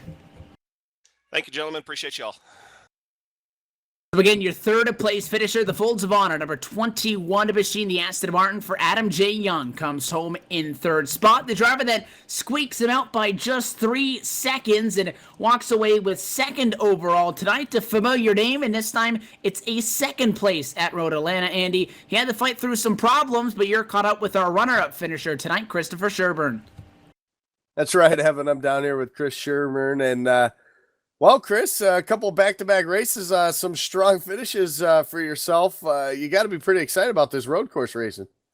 Oh, yeah. Love road coursing. Hey, you did a great job tonight. Obviously, second place finish. You had a little bit of help there right at the end. Adam Young kind of overshot that last corner. You're able to get around him. You did put some pressure on him there that last lap to do it. What was that like for all the work, all the hard work, 2.5 hours? It all came down to that. Oh, I couldn't believe it. I was like, holy crap, this is what stories are made of.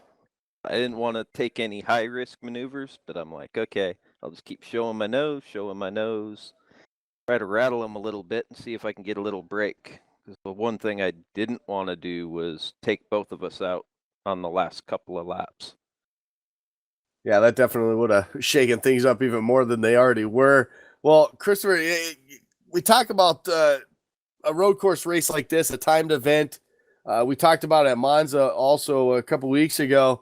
It's all about limiting your mistakes. Obviously, you look back on this race. Overall, it was a pretty good race for you, except that one little mishap at the beginning of the race.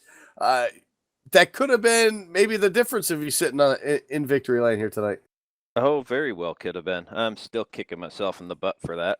I got a little bit of a gap, and I think my brain just started going into hot lapping mode and started pushing it just a little too much, caught a little too much curb, and couldn't catch the back end. That didn't happen. Would have saved probably a minute or so, minute and a half that I spent. Well, no, actually, it's probably closer to 2 minutes between the tow and the repairs. Fortunately, I forgot to toggle my fast repair because I ended up needing that later on. Yeah, so if we add all that up, and we could be talking to you about back-to-back wins here. However, you got to be pretty excited about what's coming up ahead when we head to Interlagos back in the F1 cars. It'll be interesting. Looking forward to them. They're fun cars. These are actually more my cup of tea. Love running the full-body GT cars. Well, you did a great job the last time we were in the F1 car, so I'm sure if you keep your nose clean, limit the mistakes again, you might be able to talk to you again on the podium here next week. Yeah, we'll see. That'll be nice, but don't count the chickens before they hatch. Oh, you never do, especially when you come to a road course. But congratulations. Anyone you want to give a shout out to here tonight, Chris, for this great run? Just another shout out to the Northwest guys, mates at Gone Broke Racing, and everybody at Too Old to Play, and LSRTV for broadcasting. This is awesome. Well, we hope you have fun watching back. It was quite exciting for us to witness here firsthand, and congratulations again, Chris, on the second place finish here tonight. Thank you. Just want to also shout out to Andy. Awesome last couple laps, bud. See you next time. Cheers. Awesome. Well, there you have it. Second place finisher, Chris Sherburne. And Evan, victory lane's got to be a pump in place right now with that 05 machine. He comes on through it on American soil. It's the Corvette that goes on and takes home the checkered flag tonight. The Budweiser 05 machine getting the job done with the GT1 category. It's Taft Baldwin going to victory lane at Road Atlanta. Taft, first off, congratulations to you, winner of the longest endurance road race on the Pacific Majors 2015 calendar, and it took you a while to get up there. You stayed through it. You kept the car clean for most of the night. You got the job done. Walk us through it. Thanks, Evan. It was a pretty crazy race at the start, actually. Trying to get through all the GT3 cars. We came out right in the middle of them, so it was pretty wild stuff. After that, really just try to run consistent laps. The car was pretty on edge most of the race up until the end when I started to back it down. When the GT3 guys came out of their final stop and I realized that Pence was only 13 seconds ahead of me, I slowed it down about 1.5 seconds a lap just to keep the car underneath me and keep it clean. You guys run strong. There were points in this race where you weren't the highest running GT1 car, but through all of it, it's the consistency and, just keep it at car, as you said, keep it all four wheels on the asphalt that gets the job done for you. What was the pit strategy coming into this one? We saw a little bit of it play a factor there late, and as you mentioned, you guys made your final stop before those GT3 cars, so when you came out, those guys had to come down, and by that point, you were right up on them. Yeah, I knew in GT1, I knew Jimbo and those guys are going to be faster than me. So I actually set my fuel to set the race in 3 individual parts, and actually put too little fuel in for the first stint. So I was about 5 laps short of where I should have been. So the last 2 stints, I had to run a full tank.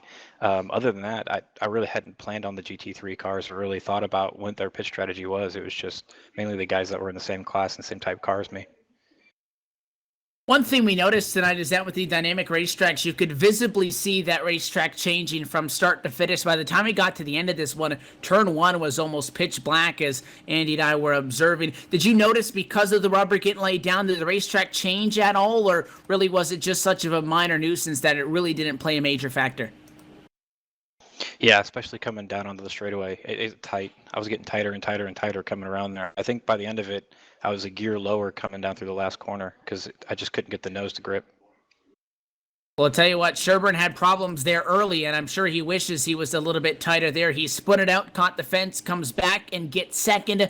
Not close enough, though, to catch you. And with the win again, and not only just one of the more difficult road events with the multiple classes in the Predator format, but this is the longest race that the Pacific Majors guys run all year in 2015 based on length and time, coming in at 2.5 hours, 2.5 hours here at Road Atlanta. Does that mean anything more to you to get the checkered flag in this Volt Vapes AM split, knowing that it's the longest, therefore probably the most challenging, if not, some of the top 3 most challenging road events that these guys are going to see all season? Yeah, absolutely. I'm an oval guy, so to win a road race, especially one this long, was kind of a shock to me. Well, you like ovals. Oval is going to be what we close out the season on. However, we still have 2 races to go. Next time we'll be with the F1 cars at Interlagos. You plan on making starts here in these next 2 races? Not until the Gen 6 car at Homestead. That'll be my next race.